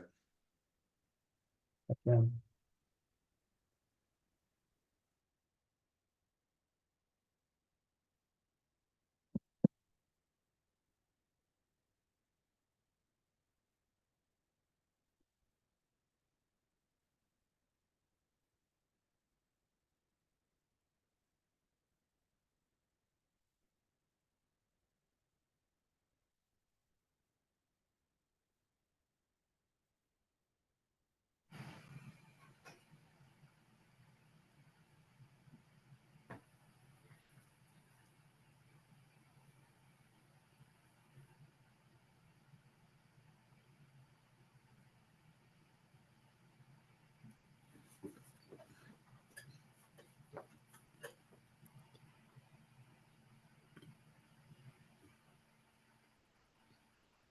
I think most people are rejoining now. Okay. Are we ready to go on then? Yes. Okay. So I'm trusting most of you made it back. Appreciate it if you did. Would anybody be willing to share your response on whether you think your school has advanced in this process or not? I'd like to at least have somebody speak to that if you're willing. Just jump in. Yeah, I'll jump in. I would say realistically, we're a K-8 school, and I would say most of what we do with tech is probably in the substitution and augmentation category. You know, I'm not aware of everything that happens at every grade level on any given day, but the things I have seen, I think most of them fit into that category. Maybe a little modification once in a while, but I think you know, we do tend to not want tech to be a huge focus of what our kids spend their day doing, but they do all have access to devices. But I think about my middle school students. They do a lot of writing on their Chromebooks, sharing of documents, commenting on each other's documents, and that sort of thing. You know, I'm thinking of an English class, but nothing super fancy, I would say. Thank you, Steve. I appreciate you sharing that. And I think you make a good point, and I appreciate you making it, that it isn't about fancy. It's about how students learn and the depth and the quality of the experiences they're having, and whether they're using the skills that they're going to need. And if we make it about technology, then we go awry. Thank you. Perspective 2. And by the way, I put into the chat this SAMR, SAMR document, and also this another document we'll be referring to in a minute. This goes back to the original 2 pictures, the cornfield and the garden. Not news to you that our model of education has historically been industrial. And we have the opportunity, partly by the enablement of technology, to do things differently. So that could easily be my own grade school classroom there on the left. And now we can structure things and manage them differently. Again, I was looking through that picture just to see if I happened to be in it on the left. But in the right, the kids are sitting in different configurations. They're interacting. The adults are in a supportive role. I believe that's Sal Khan from the Khan Academy. And Wagner identified 4 C's that he talked about. And Fullen and others have come along and added 2 more, citizenship and character, which I think is valuable, but I think they play a different role than the first 4. They're different parts of the learning experience. So I'm going to be primarily talking about the top 4 here: creativity, critical thinking, collaboration, communication. And I think in talking to a staff of teachers about this, it would be a mistake to come at it except from this perspective of, are there things we can do to bring these experiences or to enhance what we do with our students to add experiences in those key C's, especially the top 4: critical thinking, collaboration. And it's a lot easier to sell to parents, especially if they're focused on basic education priorities and so forth. Critical thinking is hard to argue against. If you say innovative, creative, or whatever, maybe some people react differently to that.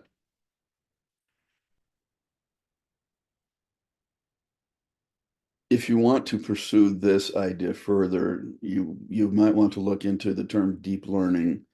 Michael Fullen's written about that, and a lot of other work's gone on about that.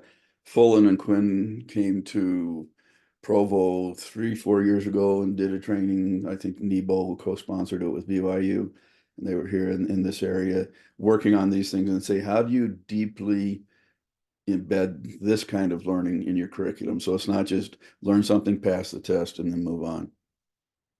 So this is the handout I gave you because that's a lot of text for a slide. But there they are, and I don't have time for us to do a whole lot of deep dive into what they mean, but I think that we understand what we're talking about here. These are the learning and working skills that our students need to have. They were not the things that were, and yet I would say these are not necessarily the things that we focus on and measure. So I'm not going to put you into the breakout groups on this, but ask you, what is to consider this, and then maybe 1 or 2 of you will respond. What is your school's strongest C, and what is your weakest C? Anybody willing to take the plunge with that?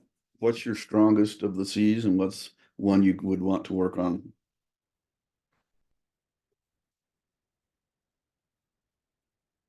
And by the way, Jenna Lynn, thank you for the shout out in the chat.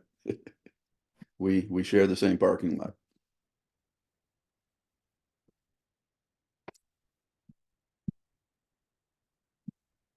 Anybody willing? If not, you have to keep listening to me. All right. Go I ahead. would say we do a really good job at our school with the collaboration piece and the creative problem solving. I think our teachers really push their kids to think in innovative ways and working together to solve problems across the grades. I think the ongoing challenge for our school, and I would say this is a larger cultural challenge, and that is communication across difference, across boundaries of difference, learning how to teach our kids to understand and be empathetic and then use language that reflects a certain kind of cultural awareness and cultural empathy for what's happening around them. I think that's the big challenge that we face. Steve, thanks for sharing again. Can I ask what school you're at? You're at? It's the Weileman School. We're up in Summit County, just outside of Park City. Oh, all right, great. Well, good. We've had a few students in our program from up in that part of the world, and we run a hybrid program, so it's easier for students who are further away to participate. Okay. So put that 6 C's in the box, deep learning. So we're talking about the transformation of learning and how we use technology to support learning, talking about deepening learning in these areas of the C's. And ultimately the question you have to ask is, can we do better? And so I'd like to point you at some resources. Again, these are things that we look at in our program, and then ask the question, okay, every school works with significant constraints, whether it be in terms of a public school district that wants standardization across schools, whether it be a charter school or any school where resources are harder to come by or not, or where you have community expectations that you're dealing with or not. And it's easy, and I've often seen in my own experience of where people kind of dismiss this sort of thinking or this sort of opportunity, saying it won't work in where I am. And my own response to that is, we can't do everything, but I'll bet we could do something deeper, something better. And Ted Dintersmith, who works with Wagner at Harvard, wrote this book, What School Could Be. He spent a full year, he went to all 50 states and looked at innovative practices. So this is a quick clip. I will let you hear it from his mouth.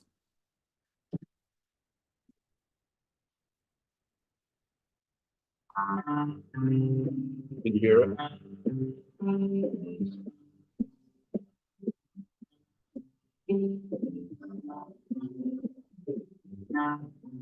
So I'm Ted Dintersmith. I produced a film called Most Likely to Succeed several years ago.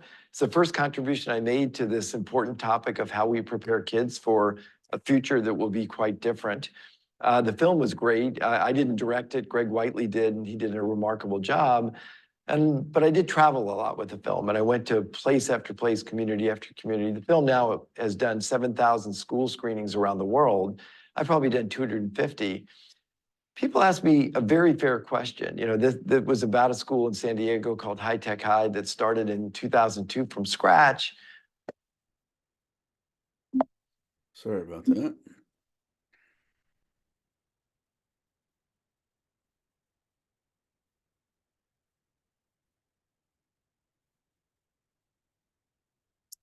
Well, let's quit playing.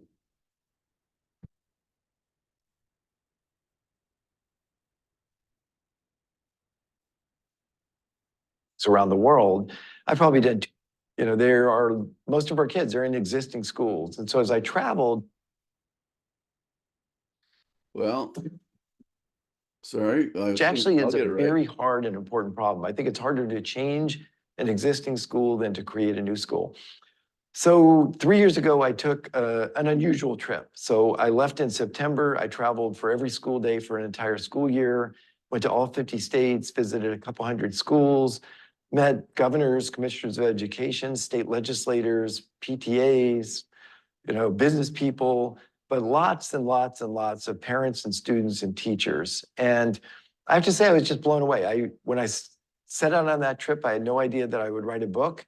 but I just saw so many remarkable things and was so moved, particularly by the dedication and the passion of our teachers. And so I got home in June and I said, I really need to write about this. So I sat down, tried to think through what I had seen, tried to think through how I could organize it in a book. And what I ended up doing is writing about pretty much one really incredible thing I saw in each state, intentionally to make the point that there is great innovation going on all across the country, but to pick these examples in some sort of a coherent sequence so that I could tell a story about K through 12, tell a story about higher education, about social equity, about human potential, about what communities can do when they come together, about policies that don't work, and a whole different perspective on policies that can work. And so the book came out in April. Believe it or not, it's 3.5 months into the process, and we're now going into our 4th printing. So I'm gratified. I think people find it something that's interesting to read. And I really go after some of the important issues about how kids learn, how we can prepare kids in ways that just don't look like normal school, and how we can start to create the conditions that trust teachers to create really distinctive and great learning experiences where what's happening here might look very different from what's happening here, but in their own ways, each of those learning settings is helping kids find distinctive strengths, connect their learning to the real world, develop, mature, blossom, and develop that conviction that with their talents, with their determination, with resources around them that will step up and help them, they can find ways to make their world better, carry those initiatives through to completion, and have that immense satisfaction of knowing they matter. So Wagner and Dintersmith, previous to the video you saw, they wrote this book and prepared the movie. And you may have seen it's a full-length movie, well, about an hour, I guess, a little over an hour, Most Likely to Succeed, and they do an in-depth look. So we look at this pretty hard in our program as one dimension of, school leaders are the key. Change, innovation, creativity in teaching doesn't happen. Well, it happens in very small pockets or just in very limited classrooms unless the school leader makes it safe, supports it, and understands it. And that's why I've excited to have the opportunity to talk with you, because you're school leaders who have stepped up and said, I'm willing to move into this role and make a difference and do it in so many different ways. One of the questions I've had, and I wish we were face to face, I'd love to have this conversation with you in greater depth, is in the charter school setting, do you have, and I've had my students who are from charter schools, I've talked to them about this, do you have the freedom to look at this differently and to transform things more independently of a public system? No, you are public, I'm sorry, but of a district system where uniformity across schools and so forth is a bigger challenge or a bigger requirement and priority. Because in my mind, some of the charter schools that I visited and the students I've worked with, that is exactly what's happening in your schools, is you are identifying places to make a difference and to do things differently and to address kids and learning differently. So the movie, this is the whole thing about it, and I've showed it to my parent groups in schools in the past, and I show it to my students. And I want you, we'll get a little bit of a taste of this. We won't watch a lot. This isn't the whole movie, by the way. But this is a taste of what they talk about. And they focus on High Tech High in San Diego, which is a public charter school that takes state exams and successfully they don't blow them away, but they don't care. That's not why they're there. So we'll give you a little look at this real quick.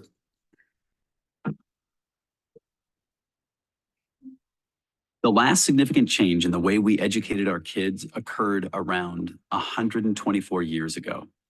It was the dawn of the Industrial Revolution. Most kids were raised on farms and jobs were plentiful and predictable. Then in 1843, an educator from Massachusetts decides to visit Prussia on his honeymoon, where he witnesses a brand new type of education.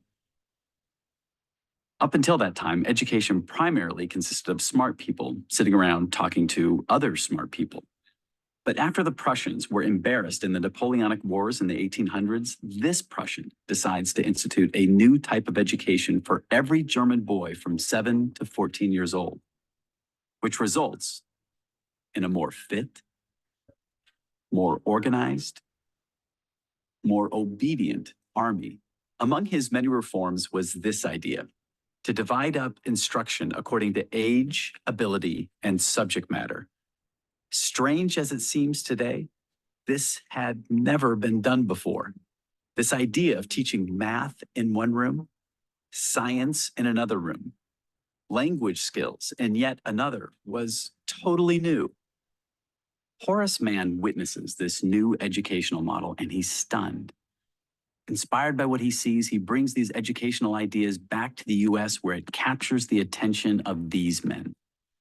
Just like the Prussians, who were anxious to develop more obedient troops, these fathers of the Industrial Revolution were desperate to transform our nation of disorganized farm laborers into trained, efficient workers for their factory and assembly line jobs.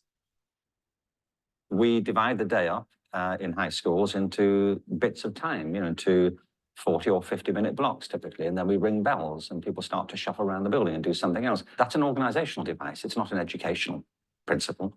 And it is, in broad sweeps, a system that resembles a factory culture. If you built a factory in upstate New York and another along the Ohio River, you desperately needed these workers to behave similarly, to know the same kinds of things. If high school graduates in Ohio could quote Shakespeare, but students in New York couldn't even write their own name, it was difficult to build a standard set of factories which utilized both sets of workers. That's when it was decided to form a committee called the Committee of 10.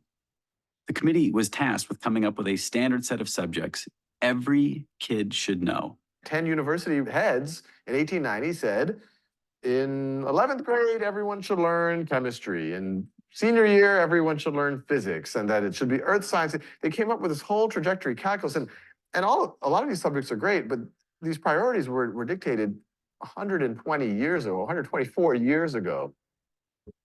Back in 1892, the Committee of 10 designed our nation's curriculum, and for the most part, it has not changed.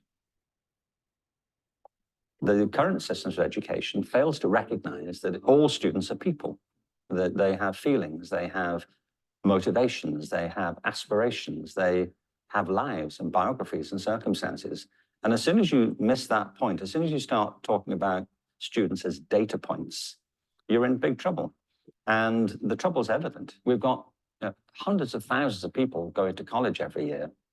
And when they leave, they are not in anything like the situation that college graduates used to be in. It used to be the case when I was at college that if you had a college degree, it was pretty much a guarantee of a job, pretty much. It's not now.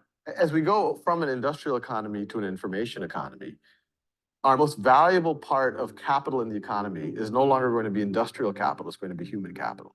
That's going to define which nations succeed. That's going to define which nations have a broad and rich middle class. That's going to define which nations are innovating, which nations are strong militarily. It's all going to be based on how innovative and creative and entrepreneurial its people are, how much ownership they have, how much curiosity they've been able to retain through their life. So I really think we need to put in place educational environments that help the kids understand that the world is an interesting place and their job is to go understand it, probe it, change it, and poke at it. Those are still skills I haven't seen computers display. Right now, we are attempting to educate a generation of kids who will work in jobs that have not been invented yet. They will be called on to solve problems in a world so complex we can't even imagine it. How do you design a school system that prepares kids for that? Over 100 years ago,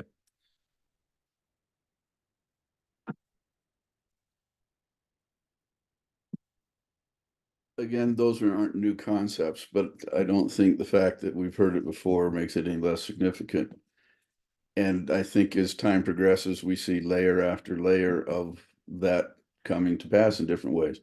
In terms of now with AI, I was in a workshop the other day, a training we did with our faculty, and they said the AI won't take jobs, but people who know how to use it will in the future.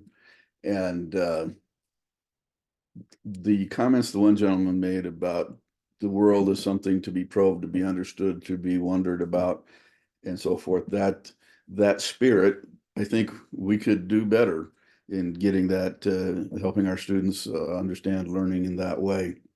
So then the question that again, we won't be able to discuss really in this setting, but I would love to have this conversation with some of you. What can a charter school do in transforming learning? What is the opportunity? I mean, charter schools, by definition, the way they're formed and where they come from in most instances, is really about, we want to do something different. We want to meet a different need. We have a different priority or different look at things. And if this is a part of what you do, and I know it is in many cases done very well, that's, I think, a powerful opportunity. And to put it in another perspective or context, this will be my last one, though there's still a little bit of time left here, so don't get too excited. Clayton Christensen, who's a BYU grad, Rhodes Scholar from BYU, and was a very, very influential thinker at Harvard, did a lot of work, as I imagine you're familiar, in the area of disruption in economies. And he wrote a number of books on disruption in various different parts of the economy. He started with steel, healthcare, and he wrote this book, Disrupting Class, and how disruption is occurring and going to accelerate in the educational sphere. And his theory of disruption is that change tends to develop outside the dominant systems in any economic field, or in this case, education. And the example he uses is steel, rebar, and that steel companies, the big steel makers, rebar was a low return item. There wasn't much profit in it, and so they didn't bother. But the Koreans and others got really good at it, innovated on the practices in this low profit part of things, and eventually developed it to where it overwhelmed the big players in the field. The easiest one to example is probably computers. IBM, Texas Instruments, so the big dogs in the computer industry in the 70s and 80s had no interest in personal computers. There was no money there, and their clients didn't want them and didn't need them. So the first personal computers, legendary story, the Apple is made in a garage. And it's these people who are innovating in the fringes, in the low profit fringes, in the case of the economic thing, gradually perfect their craft. They get better at it, they do it cheaper, they do it more efficiently until they overwhelm the mainstream. So in the case of education, where is the disruptive innovation occurring? And it's occurring in charter schools and in homeschooling and in online schools, and people and institutions and companies and individual schools that are innovating and getting better and better at it, and finding better ways to deliver, better ways to engage students, more flexible ways to manage it. Of course, COVID had a big impact on how fast all of this developed. And that innovation is eventually going to transform the core brick and mortar school systems and districts that traditionally have been the only source where for learning. And the Khan Academy is a good example. I imagine you know the story. Khan was speaking there. I had a chance to spend a day there and to see their Khan Lab School. And for being as famous as they are, they're basically in a little building like an old apartment complex, 2-story. You drive into the parking lot and there's no signage that you're there. Their playground for the lab school is the parking lot and the little bit of grass around the school. But you go in, the kids were excited. It's an experimental school, and they have no grades. Kids work through their progressions. They plan their own learning schedules and work with their teachers and work with older students and younger students and so forth. And they're trying to remove some of those industrial style barriers. That's a pretty expensive way to do things. It's not going to become the mainstream, but it's certainly going to become an option that's available. But upstairs in that building, they have all the computers where they're doing all of the Khan Academy online resources for free, using donations to fund it. And it's become a very influential, and it was an accidental thing. Sal Khan was helping his niece, and all of this grew out of it. So that innovation is happening and technology empowers it. And it's my feeling that charter schools have the opportunity to do that more than maybe a traditional public school in a district system. Traditional education was built for standardization, but disruptive education is going to be focused on personalization, customization, and it's going to be focused on the skills of the C's that we were talking about. So I would like to ask maybe one or two of you, probably Steve, if you're still to answer, if anybody else is. How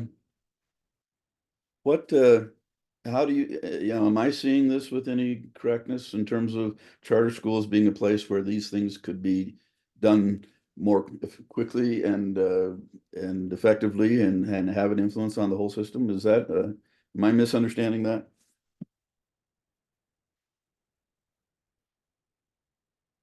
Dr. Cox, my name is Tess Minefair with the Winter Sports School up here in Park City, Utah. And I'd say one of the things that I say to the families who come to visit our school all the time is that we can be more agile. And I think that gives us an advantage as charter schools on the whole to be able to implement innovation, to try out things that we just, our system can move faster, right? So I think you're absolutely correct. That's encouraging to hear. In my courses, we go to the state charter school website and look at all the schools. I have my students read through the entire list of charter schools in Utah and watch each one is focused on. And they kind of say to us, oh, had no idea that was going on. And yet I think that's where we're headed. Anyone else willing to respond to that?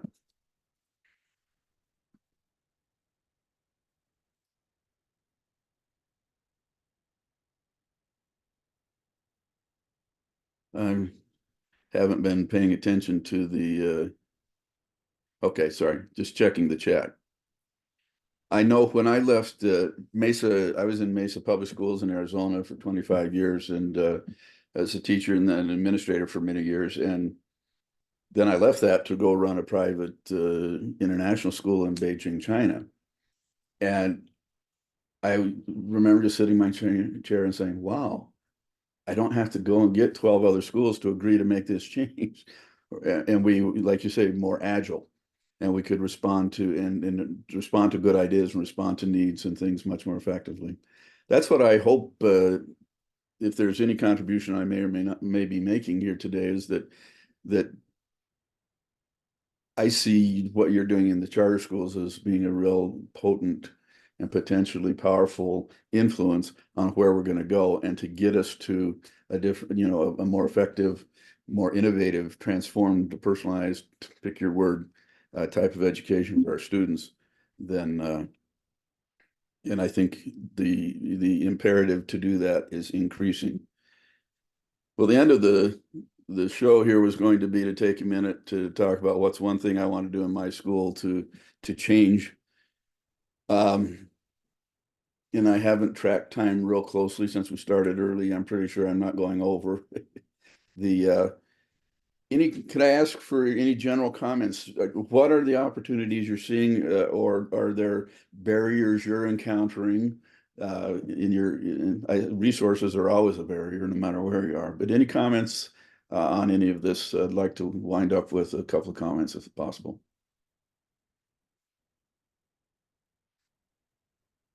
And with a computer, you can't make eye contact and put pressure on somebody like you can in a classroom.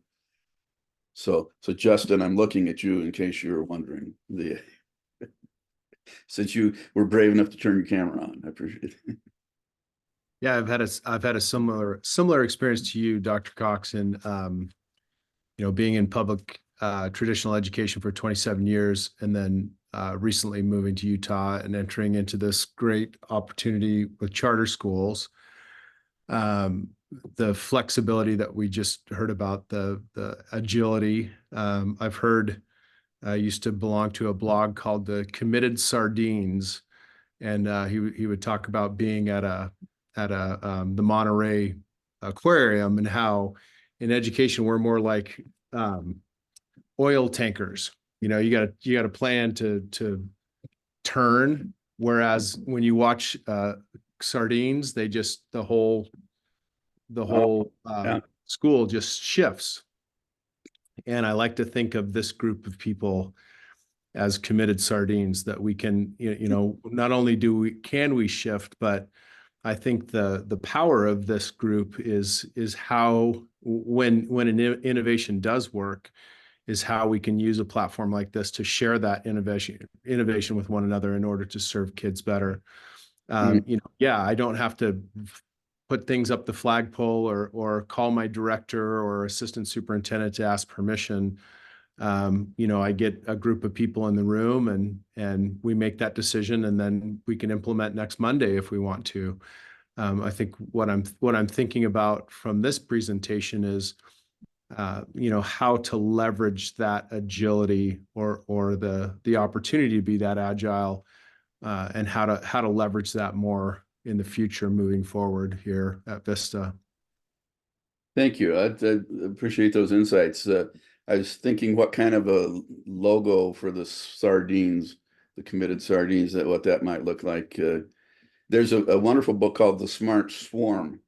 I don't know if you've run into that, but they talk about swarm behavior, and then talk about how those swarms move because of instant communication, and then they talk about applications of that to human organizations. So for an interesting discussion. Well, let me conclude with this. Again, when I came to UVU, my brief was connect to the schools in a way that's meaningful and supports practical on-the-ground education. And that's the way we build our courses. If there's, we would be open to supporting what you were just talking about, Justin. If there's a symposium or some way that, you know, the UVU could be involved in supporting charter schools more directly. Like I say, we have a number of students from charter schools. Of course, we share the parking lot with UCAS, and I've worked with those folks, and they're doing wonderful work there in their model. But if you see a role where we can contribute to that, we would love to be a part of that and to empower what you're doing. If there's something we can do, and I'm not sure what it would be, that would probably have to come from you, but we're certainly open to that. Marie and I sit in many meetings together, and Shannon, and we'll, if there's that would be exciting. Right now, we're doing a statewide study of principal burnout. I hope some of you saw it. We have 184 principals who have responded, and we're working through the data now to look at how do we support school leaders in the high stress environment that we're in. So that's the focus we've got, and let me know if I can be involved. It's a privilege to be with you here today. I honor your work and hope I get to see you face to face at some point. Thank you, Dr. Cox. That was wonderful. And we would love to work with you in some collaboration. And I'm sure that Marie will be in touch, but we'll keep that in mind as well. Thank you for the timely discussion and for the conversation that each of you shared. As with all of our other trainings, if you will just take a moment to click on this code and leave some feedback for us, that would be helpful as we gear future trainings and as we prepare things for our charter school directors. Our next charter school training that UAPCS will be providing will be with Dr. Doug Stump on April 8th. So looking forward to that. Dr. Cox, thank you again, particularly for being flexible and joining us earlier than scheduled. My pleasure. Thank you very much. Take care.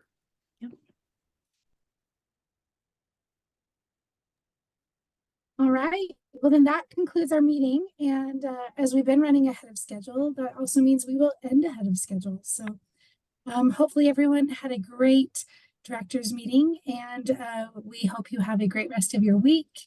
Happy Valentine's Day if you celebrate, and have a good rest of the month of February. We will see you later.